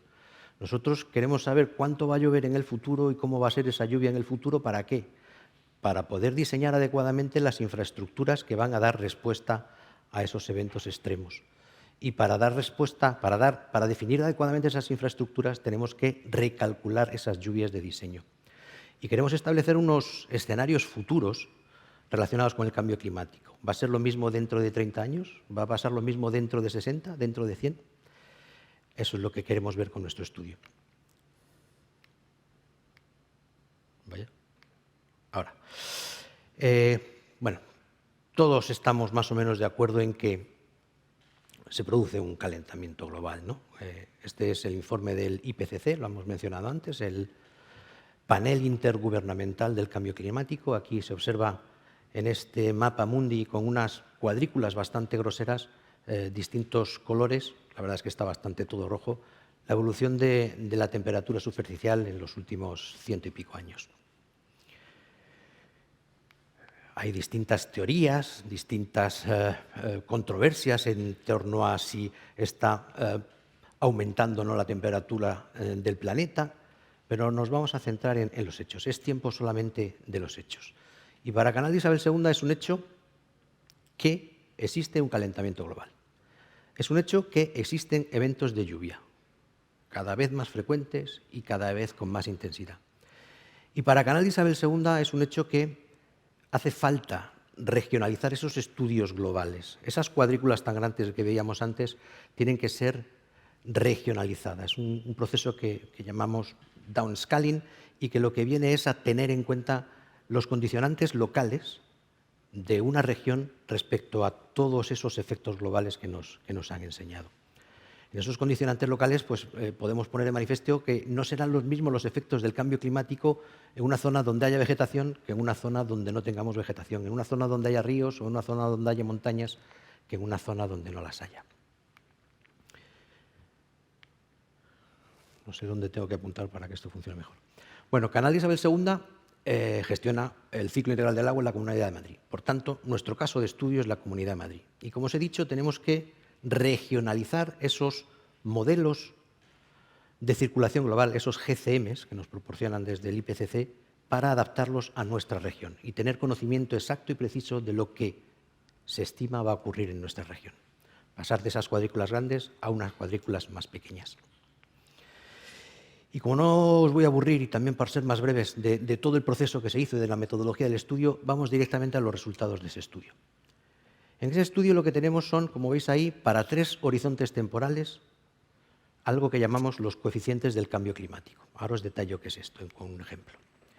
Por ejemplo, en el horizonte temporal 2006-2036, lo que hemos hecho en este estudio es, como decía, calcular los coeficientes de cambio climático. ¿Qué es un coeficiente de cambio climático? Es simplemente el cociente, la división entre la intensidad de lluvia para un determinado periodo de retorno y con una duración determinada en el futuro, dividido por la intensidad de lluvia para el mismo periodo de retorno de la misma duración en el tiempo actual. ¿Qué obtenemos con esto? Pues precisamente tener el coeficiente por el que tenemos que multiplicar la lluvia actual para ver cuál será la lluvia en el futuro. En este gráfico vemos en líneas discontinuas de distintos colores distintos escenarios de cambio climático. La línea discontinua roja sería un escenario más suave de cambio climático y la línea más superior, la de color morado, sería un escenario más severo de cambio climático. Para trabajar hemos hecho, y para obviar esa incertidumbre de cómo va a ser de severo o de suave ese cambio climático, hemos trabajado con una línea media que es la que veis en color azul continua. Entonces, si yo quisiera diseñar una infraestructura, por ejemplo, para el año 2030, una infraestructura que entre en funcionamiento en el año 2030 y que satisfaga las necesidades de lluvia que voy a tener en 2030, pues tendré que ver cuáles son esas lluvias de diseño. Me voy al típico periodo de retorno de 100 años, con el que se diseñan las infraestructuras hidráulicas, subo verticalmente hacia el cruce con la línea azul, me voy horizontalmente hacia la izquierda, donde tengo los coeficientes de retorno, y veo que está por encima del 1,2, 1,21. Yo tendría que multiplicar la intensidad de lluvia actual por 1,21 para ver la intensidad de lluvia en 2030 y, de acuerdo a esa intensidad de lluvia, diseñar mi infraestructura. Bueno, pues esto lo hemos hecho para varios horizontes temporales. Aquí os enseño el horizonte temporal 2037-2068, lo mismo. Si yo quisiera diseñar una infraestructura para el 2065, me iría igualmente al periodo de retorno de los 100 años, subiría verticalmente, me iría hacia la izquierda y vería 1,19. Entonces, ¿tendría que multiplicar por 1,19 la lluvia actual? No. Tengo que tener en cuenta también lo que he visto para los años anteriores. Estos coeficientes de cambio climático son acumulativos. Es decir, tendría que multiplicar por 1,21 que había visto antes, por 1,19 que veo hasta ahora, y así, 1,21 por 1,19 viene a ser a 1,4, podría decir que la intensidad de lluvia para una infraestructura, para el diseño de una infraestructura que quisiera construir en el 2060, tendría que estar multiplicado por ese 1,4, es decir, la intensidad de lluvia será un 40% superior. Lo mismo para un escenario todavía más avanzado, hasta el 2100. No vamos a hacer más multiplicaciones, los dejamos para los jóvenes de la sala, aquí no estaremos. Y aquí os pongo unas conclusiones de este estudio. Los picos de intensidad de lluvia aumentarán. Bueno, lo hemos visto, todos los coeficientes de cambio climático son mayores de la unidad, eso significa que siempre va a haber más intensidad en los picos de lluvia. Y también hemos visto que todas las gráficas son crecientes, es decir, habrá mayor incremento para mayores periodos de retorno. Bueno, lo importante de este estudio son los coeficientes. Estas conclusiones parecen muy obvias, ¿no? Pero esos coeficientes nos sirven para modelizar y para diseñar mejor y estar mejor preparado para el cambio climático en el futuro. Un par de datos más y ya termino. Vaya. aquí, para un periodo temporal mucho más reciente, para el 2036, tendremos un 15% más de probabilidad de vertidos en tiempos de lluvia y tendremos un 13% más de probabilidad de inundaciones. Ahora tiene sentido el que Canal estuviera preocupada en su momento y se dedicase a estudiar en profundidad todos estos fenómenos. Y tiene sentido, como veremos, que Canal esté innovando en las tecnologías vinculadas al agua, que es algo que ahora mi compañero Antonio os cuenta en detalle. Muchas gracias.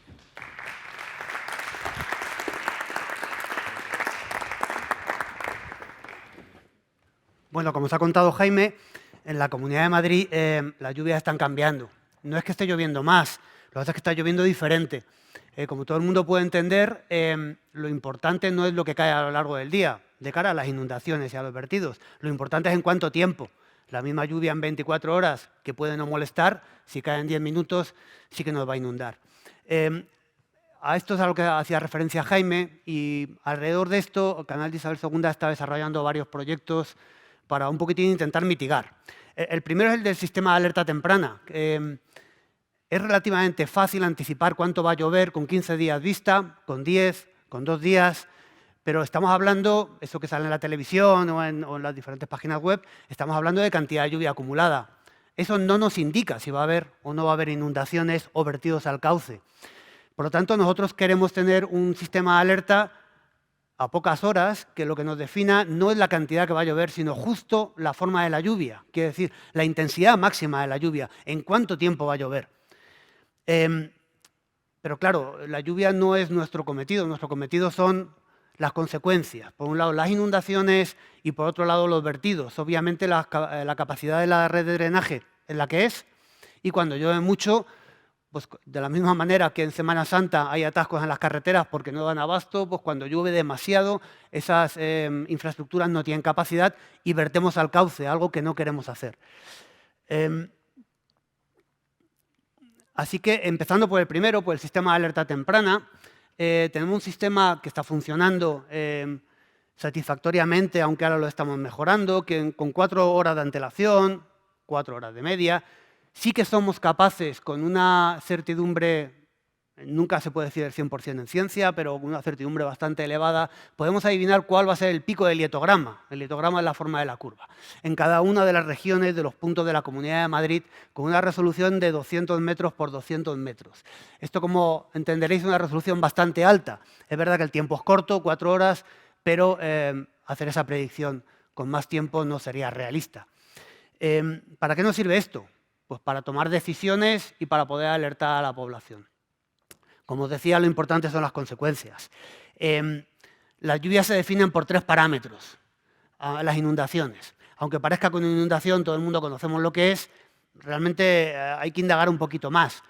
Si veis ahí esas 2 figuras, ambas de unas inundaciones en China hace 2 o 3 años, la que estáis viendo a vuestra izquierda tiene muy poquito calado. La altura de la lámina de agua no llega a los 20 centímetros. Sin embargo, la velocidad del agua es muy alta. Sin embargo, en el otro caso, que son las mismas inundaciones, ahí la altura de la lámina de agua es muy alta, 1,5 metros, pero como no tiene velocidad, ya podéis ver al pollo este que está hasta feliz. Quiere decir, lo importante no es la altura de la lámina de agua, lo importante es la combinación entre qué altura va a tener la lámina de agua y qué velocidad va a tener, cuando estamos hablando de personas.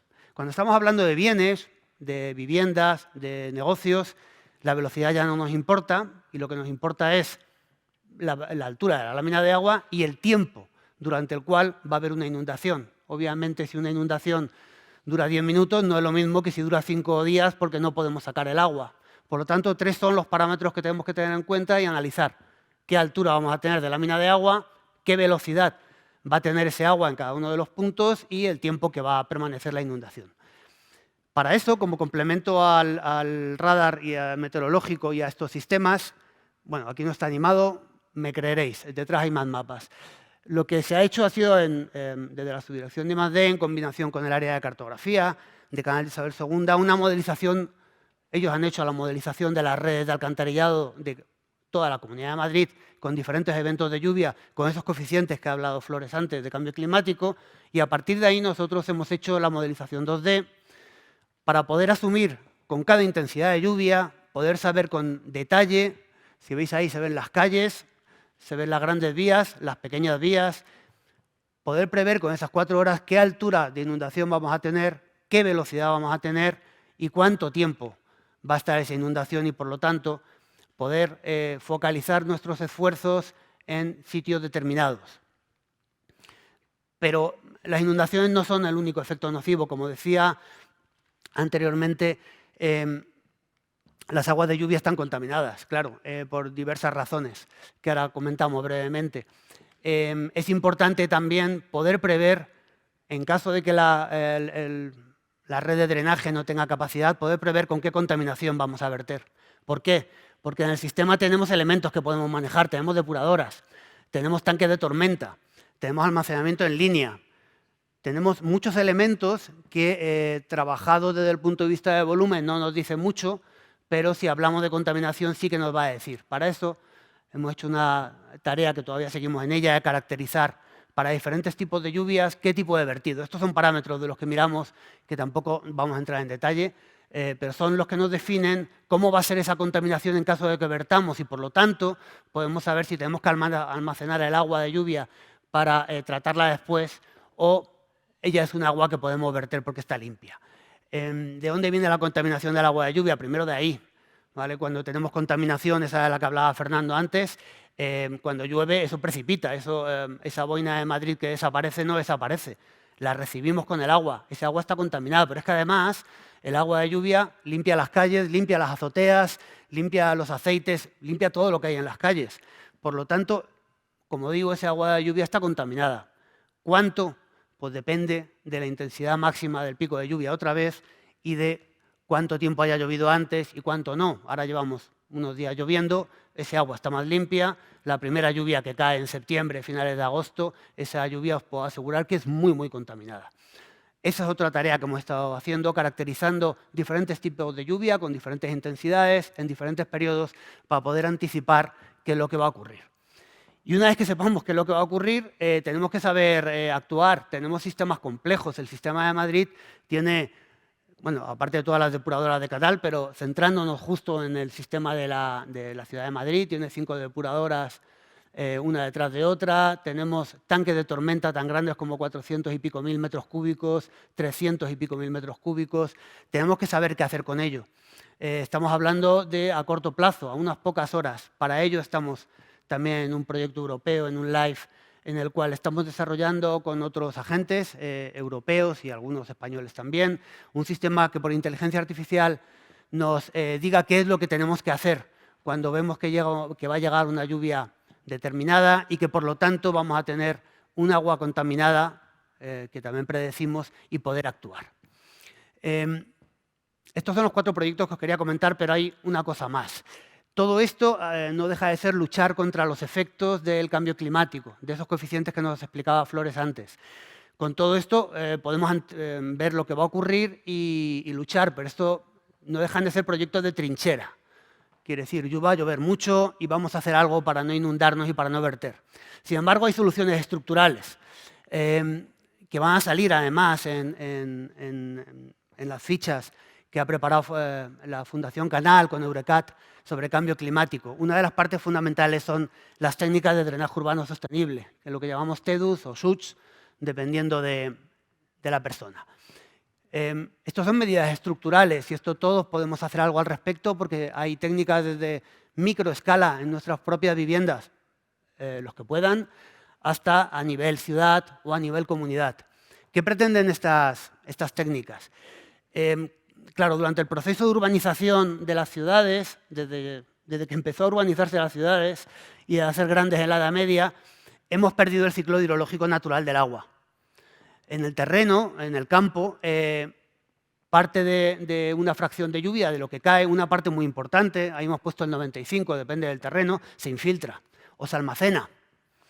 Y solamente una parte muy pequeña genera escorrentía, genera agua que va al lugar, normalmente a los cauces.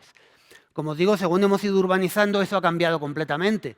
El asfalto es impermeable, el hormigón es impermeable, nuestras azoteas son impermeables, con lo cual, salvo los grandes parques, que en Madrid tiene unos cuantos afortunadamente, hay pocos elementos que sean permeables. Así que todo el agua que cae rápidamente llega a los alcantarillados y rápidamente llega o bien a las depuradoras o al río. Estas técnicas, las SUTS o las TEDUS, lo que pretenden es restablecer parte de ese ciclo hidrológico del agua. O sea, queremos, primero, retrasar la escorrentía. Quiere decir, si yo tengo una zona verde, ese agua que cae no está generando enseguida escorrentía, sino está utilizándose en empapar el terreno y en almacenarse en el terreno. Por lo tanto, cuando genera escorrentía es un poquitín más tarde.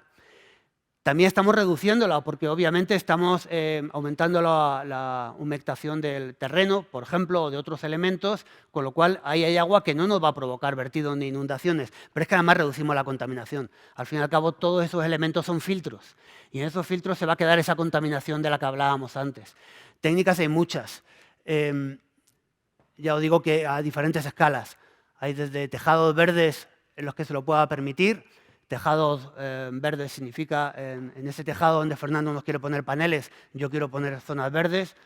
Podemos hacerlo a medias, Fernando. Esas zonas verdes lo que permite es precisamente retrasar la escorrentía. Hasta pavimentos drenantes. En el Wanda Metropolitano, en la ciudad de Madrid, en el campo del Atleti, funciona todo el aparcamiento de pavimento drenante. Eso significa que prácticamente no genera escorrentía, que con estas lluvias que están cayendo no hay agua que va al alcantarillado, porque ese pavimento lo drena, lo absorbe, puede infiltrar una parte y puede almacenar otra parte. Bueno, hay muchísimos elementos que no tenemos tiempo para entrar, pero que suponen claramente una apuesta por el medio ambiente y para evitar inundaciones. Y esto es algo que podemos hacer, ya os digo, desde la microescala hasta la macroescala. Para terminar, os quería comentar otro proyecto también de canal.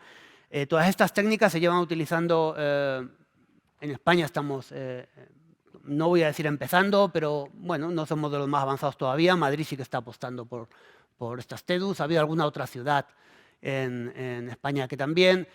En algunos lugares de Europa también. En Canadá y sitios similares también. O sea, se está avanzando mucho con estas técnicas, pero el problema es que la literatura científica está tendiendo a otra climatología. No tenemos la misma climatología que en Dinamarca, ni la misma climatología que en Canadá. Así que lo que ha hecho Canal ha sido hacer una planta piloto en la planta de MECO, en la cual hemos puesto una serie de técnicas, tanto tejados verdes como zanjas drenantes, pavimentos permeables, que vamos a ir cambiando para, con unos simuladores de lluvia y unos simuladores de escorrentía, bueno, buscar la eficiencia de estas técnicas para nuestra climatología, no para las lluvias de otro, para nuestras propias lluvias.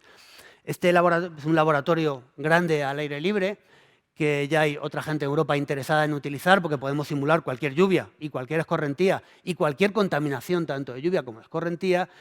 Nos va a servir para todas estas técnicas de las que hablaba antes, pues realmente medirlas, ver cuál es su eficiencia real y poder ver cuáles son sus beneficios reales con nuestra propia climatología.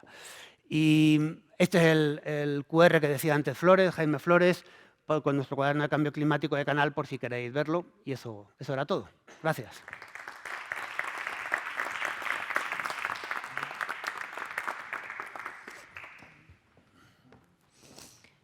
Bueno, vamos a dar comienzo ahora a nuestra primera ronda de preguntas. Nuestros compañeros, como veis, están colocando unos pequeños taburetes. Quiero pedir a Jaime y a Antonio que me acompañen y a los presentes animarles también a plantear sus preguntas. Ven que nuestra compañera Natalie está en el centro de la escalera y les acercará el micrófono cuando levanten la mano. Y mientras tanto, yo también estaré pendiente a las preguntas que van llegando a través de nuestra herramienta online. Así que animo a la audiencia que está desde casa a que participe. Bueno, vamos a comenzar. Aquí en el auditorio, ¿a alguien le gustaría plantear alguna pregunta?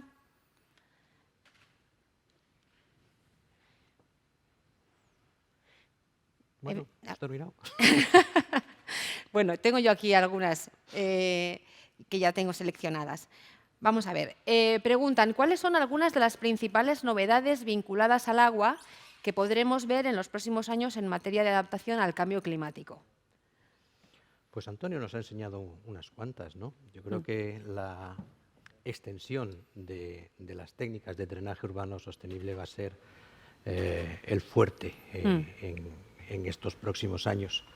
Es la manera que tienen las empresas gestoras de minimizar los daños o de incluso reducir infraestructuras, porque, como os ha contado bien Antonio, estas técnicas nos permiten retrasar esas escorrentías, retrasar esas inundaciones, reducir los volúmenes que van a estar afectados y reducir también la contaminación, que es muy relevante. No sé si se te ocurren más cosas, Antonio.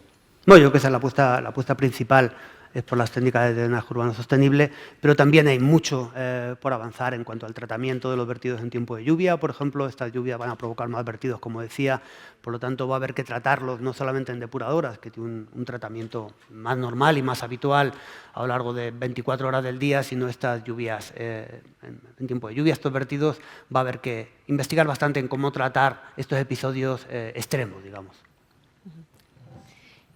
¿Alguien aquí en el auditorio tiene alguna pregunta? Vale, damos paso entonces a otra. ¿Qué nuevos proyectos está actualmente estudiando Canal de Isabel II?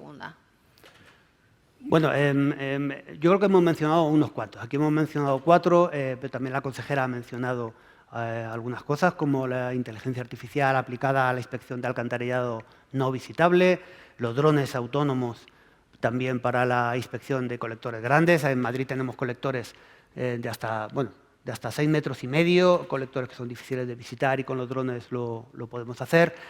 Pero todo esto, digamos, estamos hablando de drenaje en general, de recogida de aguas pluviales y unitarias. Pero también en depuración se está avanzando mucho en eliminación de nutrientes. Por ejemplo, obviamente nuestras necesidades medioambientales en nuestros ríos son cada vez mayores, afortunadamente, y por lo tanto nuestras necesidades de depuración son cada vez mayores. Ese esfuerzo que se está haciendo a nivel internacional, nacional y desde luego en Canal de Isabel II por eliminar nitrógeno y fósforo son bastante importantes. Y también, y eso lo ha mencionado antes Fernando, el utilizar también las plantas depuradoras.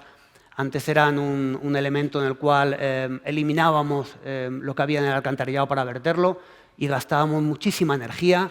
Llegó un momento en que empezábamos a recuperar algo de energía y ahora estamos en el momento en el cual en Canal somos capaces de recuperar prácticamente toda la energía que utilizamos, incluso a veces con exceso. Quiere decir que nuestro objetivo es que las plantas depuradoras tengan un consumo energético cero, porque somos capaces de utilizar todo eso que le quitamos al agua residual, todo eso que no queremos ver, todo eso lo utilizamos para generar electricidad, que es electricidad verde y que por lo tanto no produce generación de energía. Yo creo que por ahí tienen que ir los principales proyectos. Por completar la respuesta de Antonio y en otro ámbito que nos hemos centrado mucho en la depuración y el drenaje, que era un poco más el objeto de esta charla, pero en abastecimiento también estamos trabajando en muchos proyectos. Hay un proyecto estrella que seguramente habéis oído y que tiene un enfoque medioambiental claro porque va a suponer un ahorro del recurso y es el despliegue de la telelectura, ¿no? Los contadores inteligentes en Canal. Nuestro 1,5 millones de contadores van a ser sustituidos por unos contadores que van a permitir a los usuarios y a la empresa gestora tener lecturas horarias. Fijaos que pasar de una lectura que tenemos cada 2 meses a una lectura horaria son 1.440 veces más información. Vamos a tener una información que nos va a poder gestionar mejor el recurso. Los usuarios van a conocer su consumo, se van a ver comparados con consumos tipo, van a ver que están gastando más, van a intentar reducir. Quiero decir, es un proyecto que va a conseguir sin duda una reducción de fugas, porque además también nos va a permitir alertar al usuario de un consumo anómalo prácticamente en el momento que se produce, al día siguiente, no como ahora que tenemos que esperar a la lectura manual cada 2 meses, lo vamos a poder tener esa información prácticamente al día siguiente. Es un proyecto estrella y en el que Canal va a desplegar ese 1,5 millones de contadores en los próximos 3-4 años. Mucha labor por delante, entonces. Bueno, como veo que aquí aquí tenemos una pregunta. No vamos a dejarla en el tintero. Si os pido un poquito de brevedad porque queremos recuperar. Bueno, buenos días. Muy interesante todo lo que han contado. Yo tenía una duda que tenía pensado consultar luego en el informe, pero bueno, como veo que no se lanzan preguntas, aprovecho y la lanzo aquí. Quería saber si los escenarios en base a los que se han calculado los coeficientes corresponden, bueno, ¿a qué informe del IPCC? Si están en base a escenarios del cuarto, del quinto. No, no están con el último informe del panel porque se ha publicado hace poco. Pues imagino que no, pero quería saber si era el quinto o... Claro, es al quinto, es al anterior. Quinto, ¿no? Es al anterior. Ahora estamos revisándolos con los nuevos modelos de circulación del nuevo panel. Obviamente es una tarea que no es sencilla porque hay que hacer este downscaling, hay que acercarlo a nuestra comunidad y por lo tanto estamos en ello. Pronto podremos actualizarlos. Es verdad que ha pasado tiempo desde el anterior panel, pero también es verdad que cuando hablamos de cambio climático no estamos proyectando para mañana, estamos proyectando para un periodo a medio y largo plazo. Por lo tanto, es razonable el hacer un estudio correcto. Aunque teníamos parte de los modelos de circulación que ya avanza el nuevo informe del panel, queríamos esperar hasta que estuviera publicado, digamos, y consistente para poder revisarlo. Con lo cual, ese informe, ese cuaderno, que podéis recoger luego fuera si queréis, lo vamos a actualizar pues, en el próximo año probablemente. Estará más actualizado, pero aún así, bueno, los horizontes siguen siendo válidos. Muchas gracias. Jaime, Antonio, gracias por vuestra participación y por responder estas preguntas. Vamos a continuar. Muy bien, gracias.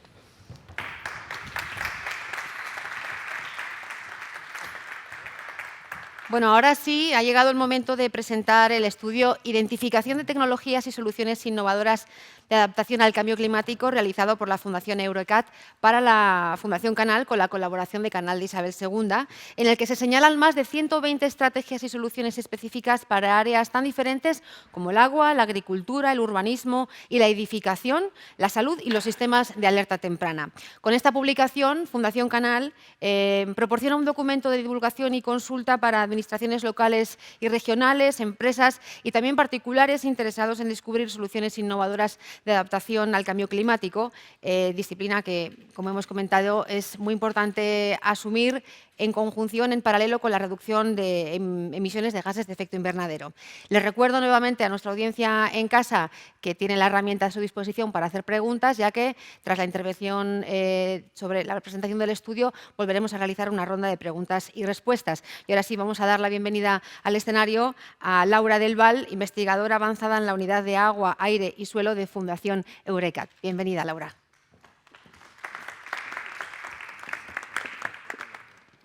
Hola, ¿se me oye? Sí, ¿no? Bueno, buenos días a todos y gracias por estar aquí. Antes de empezar, me gustaría agradecer a los colegas de Fundación Canal, primero que todo el acompañamiento durante estos meses que hemos estado haciendo el estudio ha sido una labor en colaboración muy intensa y muy gratificante, creo, y sobre todo por darnos la oportunidad de, bueno, por organizar estos eventos en los que al menos nosotros tenemos la oportunidad de presentar nuestros estudios, los resultados a un público muchísimo más amplio, que nos da la posibilidad de divulgar a un espectro de espectadores mucho más amplio que no en los tradicionales congresos más científicos o reuniones de proyecto. Así que gracias por eso. Bueno, más o menos ya se ha mencionado el estudio. Lo que yo quería hacer al principio era, primero de todo, contextualizar el estudio dentro del marco del cambio climático y de la adaptación. Después, entrar un poco en cómo hemos enfocado este estudio para luego ya citar un poco cuáles son los tipos de soluciones que hemos ido encontrando y, finalmente, focalizarnos en las 10 soluciones que hemos considerado más relevantes para la adaptación al cambio climático. Bueno, como ya se ha mencionado a lo largo de todas las intervenciones en múltiples ocasiones, el cambio climático es un hecho, estamos viendo los efectos e incluso, bueno, en el último informe del panel intergubernamental para el cambio climático nos dicen que incluso en los mejores escenarios de emisiones, en los escenarios en los que ya se estaría produciendo una reducción de las emisiones, vamos a tener al menos de 1,5 a 2 grados de media en el globo de aumento de las temperaturas. Esto implica que, al menos en España, sería un aumento incluso mayor. Se están prediciendo en torno a de 2 grados a 6,5 grados de aumento de temperaturas. Y esto será incluso mucho mayor en el interior peninsular. La temperatura es el efecto más evidente del cambio climático, pero luego hay otros efectos asociados, como puede ser el cambio de las precipitaciones. Los patrones de precipitaciones van a cambiar en todo el globo, va a haber variaciones que van a oscilar entre el 40% para bien y para mal. Por desgracia, en la zona del Mediterráneo, que es donde nos encontramos, este cambio en los patrones de precipitación va a ser para mal, está prediciéndose una disminución de las precipitaciones y esto va a implicar una reducción seguramente de los recursos hídricos en mayor o menor medida. Obviamente estos no son los únicos efectos, son los más palpables, pero luego esto tiene otra serie de impactos y consecuencias. Cuanto a la temperatura, pues efectos como las olas de calor, que estamos sufriendo cada vez más frecuentemente, las olas de frío también, incendios con respecto al agua, los cambios en los patrones de precipitaciones, los eventos de inundaciones cada vez más fuertes y más frecuentes, pero también vamos a tener otros efectos como pueden ser el aumento de la erosión costera o el aumento de la erosión de nuestros suelos o incluso eventos que tienen que ver con eventos climáticos como tornados o tormentas cada vez más frecuentes.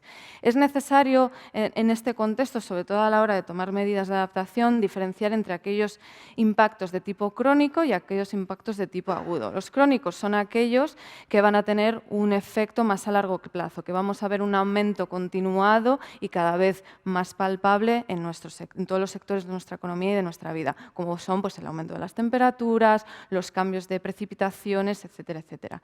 Luego estarían los efectos agudos, que son los clásicos eventos que afectan de forma muy específica y muy puntual en un momento concreto y que suelen estar asociados a grandes pérdidas puntuales económicas y en algunos casos de vidas humanas. Son las olas de calor, las sequías, fuertes precipitaciones que implican inundaciones, que son uno de los efectos del cambio climático que más pérdidas económicas produce en nuestro país.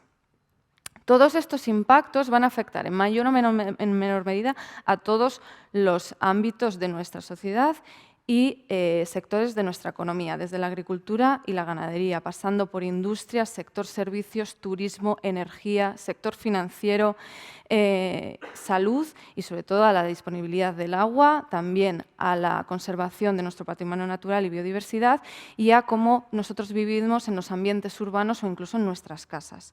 Por lo tanto, es necesario, y ya se ha comentado en varias ocasiones en las intervenciones, unas estrategias de adaptación a todos los niveles, en todos los sectores en nuestra sociedad. De aquí entra el concepto de adaptación al cambio climático, que lo hemos ido introduciendo casi todos nosotros en las presentaciones. El Plan Nacional de Adaptación al Cambio Climático define la adaptación como el proceso de ajuste al clima actual o esperado y a sus efectos.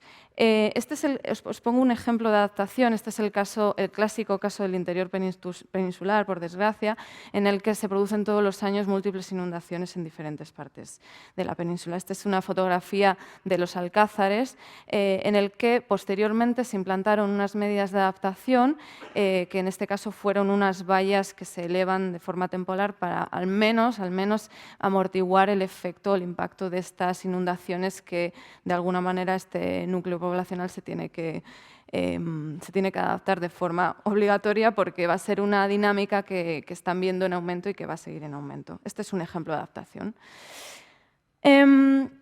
En este contexto de cambio climático de adaptación, la Fundación Canal licitó el año pasado este estudio, en el cual la Fundación Eurecat hemos venido trabajando con ellos para la identificación y caracterización de soluciones innovadoras al cambio climático. Para que aquellos que no conocen Eurecat, es el Centro Tecnológico de Cataluña. Más o menos somos, si no recuerdo mal, unos 11 centros repartidos por toda la comunidad autónoma, de los cuales hay unidades de todo tipo de sectores, desde unidades industriales, tipo robótica, de producto, de diseño de producto. También tenemos unidades de biotecnología y ciencias ómicas, la unidad digital y de sostenibilidad, a la cual yo pertenezco. Y creo que el valor añadido de Eurecat, y en especial en el contexto de este estudio, es la capacidad multitecnológica que nos ayuda a afrontar retos muy complejos o problemas complejos en los que se requiere de un equipo multidisciplinar. Os voy a presentar al equipo que hemos estado trabajando en este informe. Xavier, que está aquí, es el director del área de WAS en sostenibilidad, de Water, Air and Soil, y que presentará el informe en inglés en unos minutos. Y luego están todos los colegas de las unidades de agricultura y ganadería, de biodiversidad, hay expertos en salud y ciencias ómicas, expertos en urbanización, arquitectura y edificación, y también expertos en industria, en riesgo industrial y en inteligencia artificial y alerta temprana. Todos ellos han estado involucrados en la ejecución de este estudio. El primer objetivo del estudio ha sido la identificación de soluciones innovadoras y de adaptación al cambio climático. El producto de esta primera fase del estudio ha sido un inventario de soluciones en el cual lo que hemos intentado hacer es que tuviera un enfoque multisectorial, es decir, que todos estos sectores que he ido mencionando estén representados con soluciones que nos ayudarían en cada uno de los casos a adaptarnos a los diferentes impactos del cambio climático. Hemos intentado que todas las soluciones tuvieran un nivel de desarrollo tecnológico alto, es decir, que su implementación fuera relativamente inmediata, de en torno a 1, 2 o 3 años como máximo, pero al mismo tiempo que fueran soluciones innovadoras. Por otro lado, hemos querido que todas las soluciones fueran relevantes en el contexto de la Comunidad de Madrid. Evidentemente, hemos sacado de todo este inventario soluciones que tienen en cuenta problemas de aumento del nivel del mar o de erosión costera, porque aquí evidentemente no tendría mucho sentido. Y luego lo que hemos intentado es que el conjunto de las soluciones consideraran todos los tipos o tipologías de tecnologías y soluciones que nos estamos encontrando, desde soluciones basadas en la naturaleza a soluciones de tipo más de Internet de las cosas o productos o tecnologías concretas. Hemos intentado hacer un barrido de todas estas tipologías.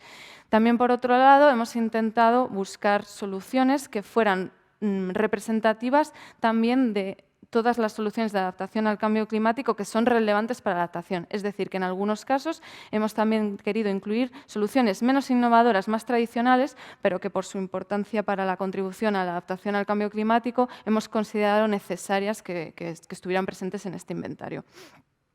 Y ya para terminar, hemos intentado que todas las soluciones pues, de alguna forma abarquen o nos ayuden a adaptarnos a todo este espectro de efectos del cambio climático que se han identificado.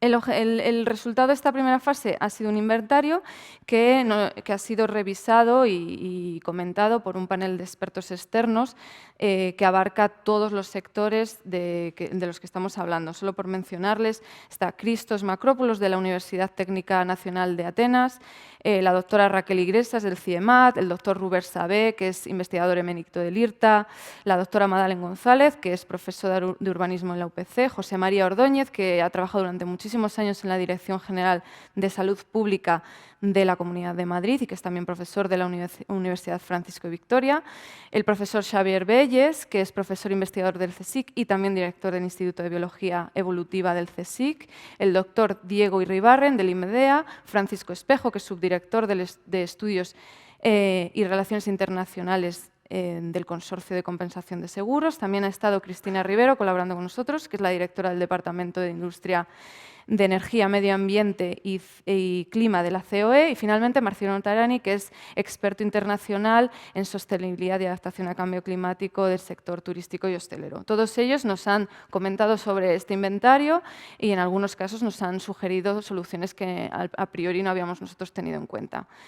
De este inventario hemos seleccionado unas 50 soluciones, las más relevantes, basándonos en un indicador de relevancia que simplemente tenía en cuenta factores como la innovación de la tecnología, la facilidad para su aplicabilidad, si era aplicable o no a múltiples sectores, al cual nos han ayudado a darle un valor a este indicador el panel de expertos que os he presentado con anterioridad. Y ya con estas 50 soluciones lo que hemos querido generar son unas fichas técnicas que la idea era que dieran una información de base para ser capaces de evaluar, que cada uno de nosotros o cada uno de los lectores que van a consultar este informe sea capaz de evaluar la adecuadad de cada una de las soluciones para el problema que ellos están interesados en resolver. Entonces, de alguna forma, estas fichas lo que intentan es completar este objetivo de promover y facilitar la adaptación al cambio climático, dando información un poco más específica. Entonces, no voy a ir, obviamente no voy a poneros aquí el listado de las 127 soluciones que hemos encontrado, solo por hacernos una idea de lo que podéis encontrar en este informe. Las soluciones que hemos encontrado en este inventario sobre todo se refieren a los sectores de agricultura y ganadería, agua, alerta temprana, salud y urbanismo y edificación, aunque también hemos encontrado soluciones relativas a biodiversidad, energía, finanzas y otros sectores. Esto ha sido una lección querida, por así decirlo, en la que hemos considerado que estos 5 sectores son los que mayor vertebran la adaptación al cambio climático, por eso les hemos querido dar mayor importancia.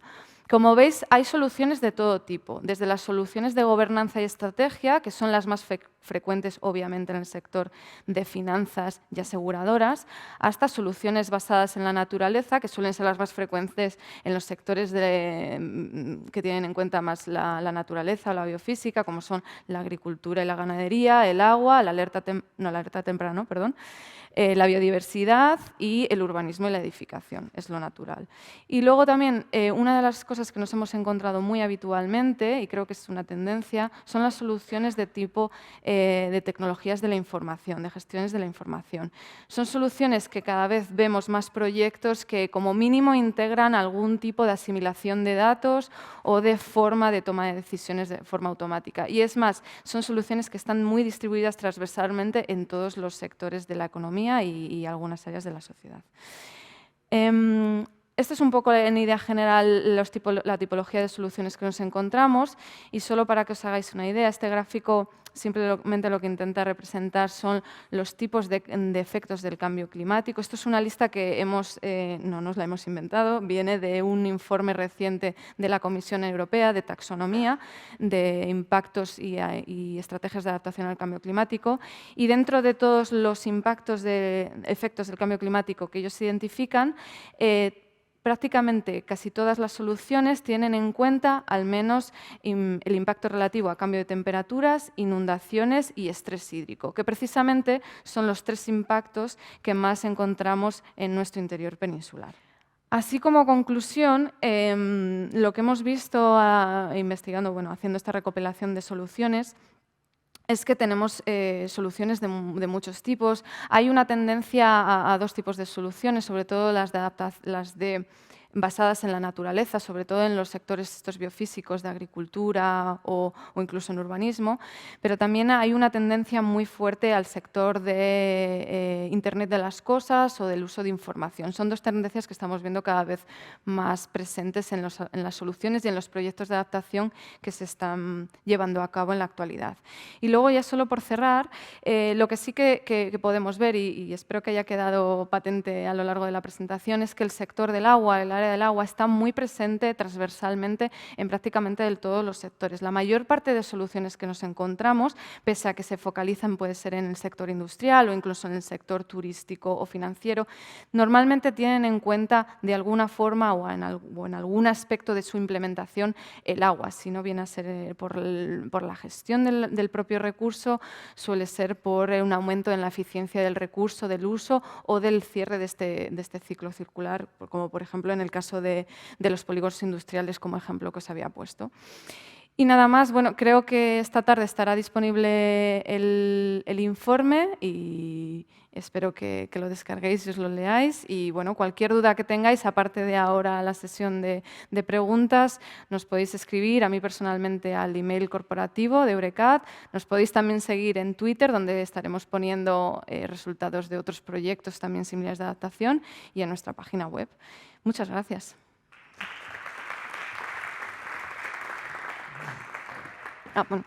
Muchas gracias, Laura. No hace falta que te vayas porque vamos a dar paso ahora al turno de preguntas, pero antes quiero dirigirme a nuestra audiencia en inglés porque después de esta presentación se va a dar la presentación del estudio también en inglés y estaba prevista para la 1 y seguramente estarán esperando. Good morning, it's 12:11 right now, and maybe some of you are already connected and waiting for the conclusions of the study in English, and I would like just to say that we are just about to finish with the presentation in Spanish, so around 12:30 we will start with the presentation in English. Sorry for this inconvenience, for the delay, so we have a 20 minutes delay. See you later in English, and now we will continue in Spanish. Okay, so, primero de todo, vamos a dar prioridad a las preguntas, a las posibles preguntas que hubiera aquí en el auditorio. Vale, pues entonces comenzamos con las que tengo aquí apuntadas. Preguntan, ¿qué medidas tecnológicas o soluciones han sorprendido más al equipo redactor antes de emprender el análisis que habéis realizado? ¿Qué tipo de soluciones? Medidas tecnológicas o soluciones que hayan podido sorprenderos más. Yo creo que el uso, por ejemplo, de los drones, que es una tecnología que se está democratizando cada vez más obviamente por el bajo coste que cada vez supone menos dinero, ¿no? Comprar un dron o en un proyecto europeo, cuando lo diseñas, ser capaces de incluir esta tecnología. Yo creo que el uso de los drones, sí, en mi caso, ha sido lo que más me ha sorprendido a nivel de la versatilidad y la cantidad de soluciones que se están planteando y que incluso no hemos incluido o hemos incluido en el inventario, pero no en las fichas, puesto que son soluciones tan innovadoras que están ahora mismo desarrollándose en proyectos europeos o iniciativas muy a escala de pilotaje. Sí, supongo que esa. Otra pregunta me plantean, ¿qué sectores son más relevantes para la adaptación al cambio climático? ¿Cuáles no deberíamos perder de vista? Bueno, yo creo lo que hemos mencionado, el sector del agua. El sector del agua. La gestión integral de agua. Puesto que es lo que os comentaba, está presente en todas las soluciones, prácticamente todas las soluciones de cualquier sector, en mayor o en menor medida tienen en cuenta, en algún punto sale el sector del agua con respecto a uso eficiente del recurso, disponibilidad, bueno, sí es algo que está muy presente. ¿Alguna pregunta en el auditorio? Preguntan, en la zona de Madrid no hay ningún ejemplo de proyectos como los que nos has mostrado. Sí, bueno, creo que más o menos hemos intentado poner ejemplos de la Comunidad de Madrid, aunque no hemos querido tampoco monopolizar. ¿No? Creo que los ejemplos que comentaban los compañeros de Canal de drenajes urbanos son los ejemplos que seguramente veamos en los próximos años aplicados a grandes ciudades. Lo estamos también viendo en Barcelona, bueno, o en Bilbao, en cualquier ciudad grande, en España y en Europa. Sí, yo creo que esos serían los ejemplos que tenemos por aquí. Otra pregunta que plantean, ¿en qué ámbitos se está detectando un mayor interés en la investigación de la adaptación al cambio climático? ¿Perdona? ¿En qué ámbitos se está detectando un mayor interés, quizá ya incluso una mayor predisposición a la hora de acometer cambios destinados a la adaptación al cambio climático?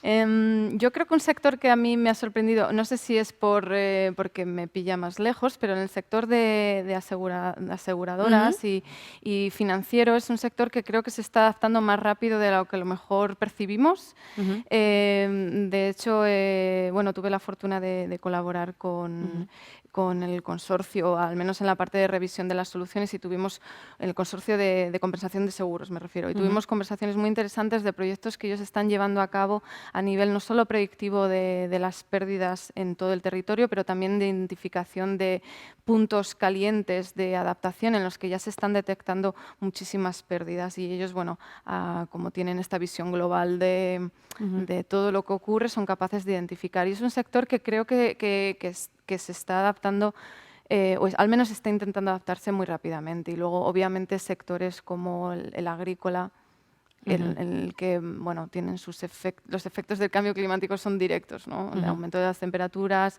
escasez de agua les afecta directamente. Y ellos sí que, bueno, que se ven muchos proyectos, sobre todo de agricultura inteligente, en el que, dependiendo del tamaño de la explotación, bueno, se intentan incluir medidas o sensores o incluso eficiencia energética, de tal forma que se intentan paliar los efectos del cambio climático, que son más, que tienen un mayor impacto dependiendo en qué zona de España. Y eso también diría yo que son el primer sector el que más me ha sorprendido a mí, y el segundo yo creo que es el evidente. Sí. en la agricultura. ¿Alguna pregunta por aquí? Sí, allí a la derecha tenemos una pregunta. La pregunta es para la agricultura no inteligente. ¿Cómo en Murcia, no teniendo agua, es la huerta de Europa? Bueno, sí, es una pregunta. Yo no puedo responder esa pregunta, pero creo que es una sensación que tiene gran parte de España, ¿no? El uso de los recursos hídricos es muy estratégico e implica, bueno, está directamente relacionado con el desarrollo económico de algunas de las regiones como Murcia. Una de las cosas que discutíamos con Robert Sabé, con el investigador del IRTA, era cómo en el caso de la agricultura, pero también en los sectores de biodiversidad y conservación de patrimonio, algunas de las soluciones más relevantes eran precisamente soluciones tradicionales. Era la reinvención o la utilización de soluciones de toda la vida, entendámonos, pero que ahora cobran muchísima más importancia. Son soluciones que hemos intentado que estén presentes en el inventario, pero que también hemos intentado combinarlas con soluciones innovadoras. Sí, totalmente de acuerdo. Yo creo que es una de las zonas que más se va a tener que intentar adaptar, pero ya... Yo a título personal no lo hemos metido en el inventario, pero sí que bueno, algunas de las explotaciones ya están intentando usar, por ejemplo, geotermia cuando están, en el caso de algunos de los invernaderos que tienen que calefactarse, dependiendo del tipo de explotación. Por eso, cuando nosotros hemos hecho estas fichas técnicas, algunas de ellas eran de soluciones genéricas, las cuales, dependiendo del tipo de explotación o de las necesidades de cada sitio, puede implicar desde solo la instalación de sensores para monitorear la humedad del suelo, por así decirlo, hasta, en el caso de algunos invernaderos, supongo que con ¿cómo se dice?, unas ganancias mayores o una productividad mayor en las que se pueden permitir soluciones de tecnologías impresionantes. Confirmo esto que comentabas de los sensores porque estuve hace poco por allí y efectivamente en algunos invernaderos ya están avanzando mucho en ese sentido. Bueno, Laura, es prácticamente I20.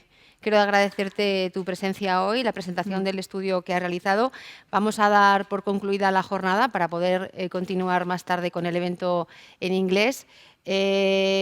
Gracias a ti y muchas gracias a Fundación Canal por contar conmigo hoy y gracias a todos los asistentes por parte de Fundación Canal por acompañarnos en esta jornada y en la presentación de este estudio. Gracias a todos y que tengan muy buen día.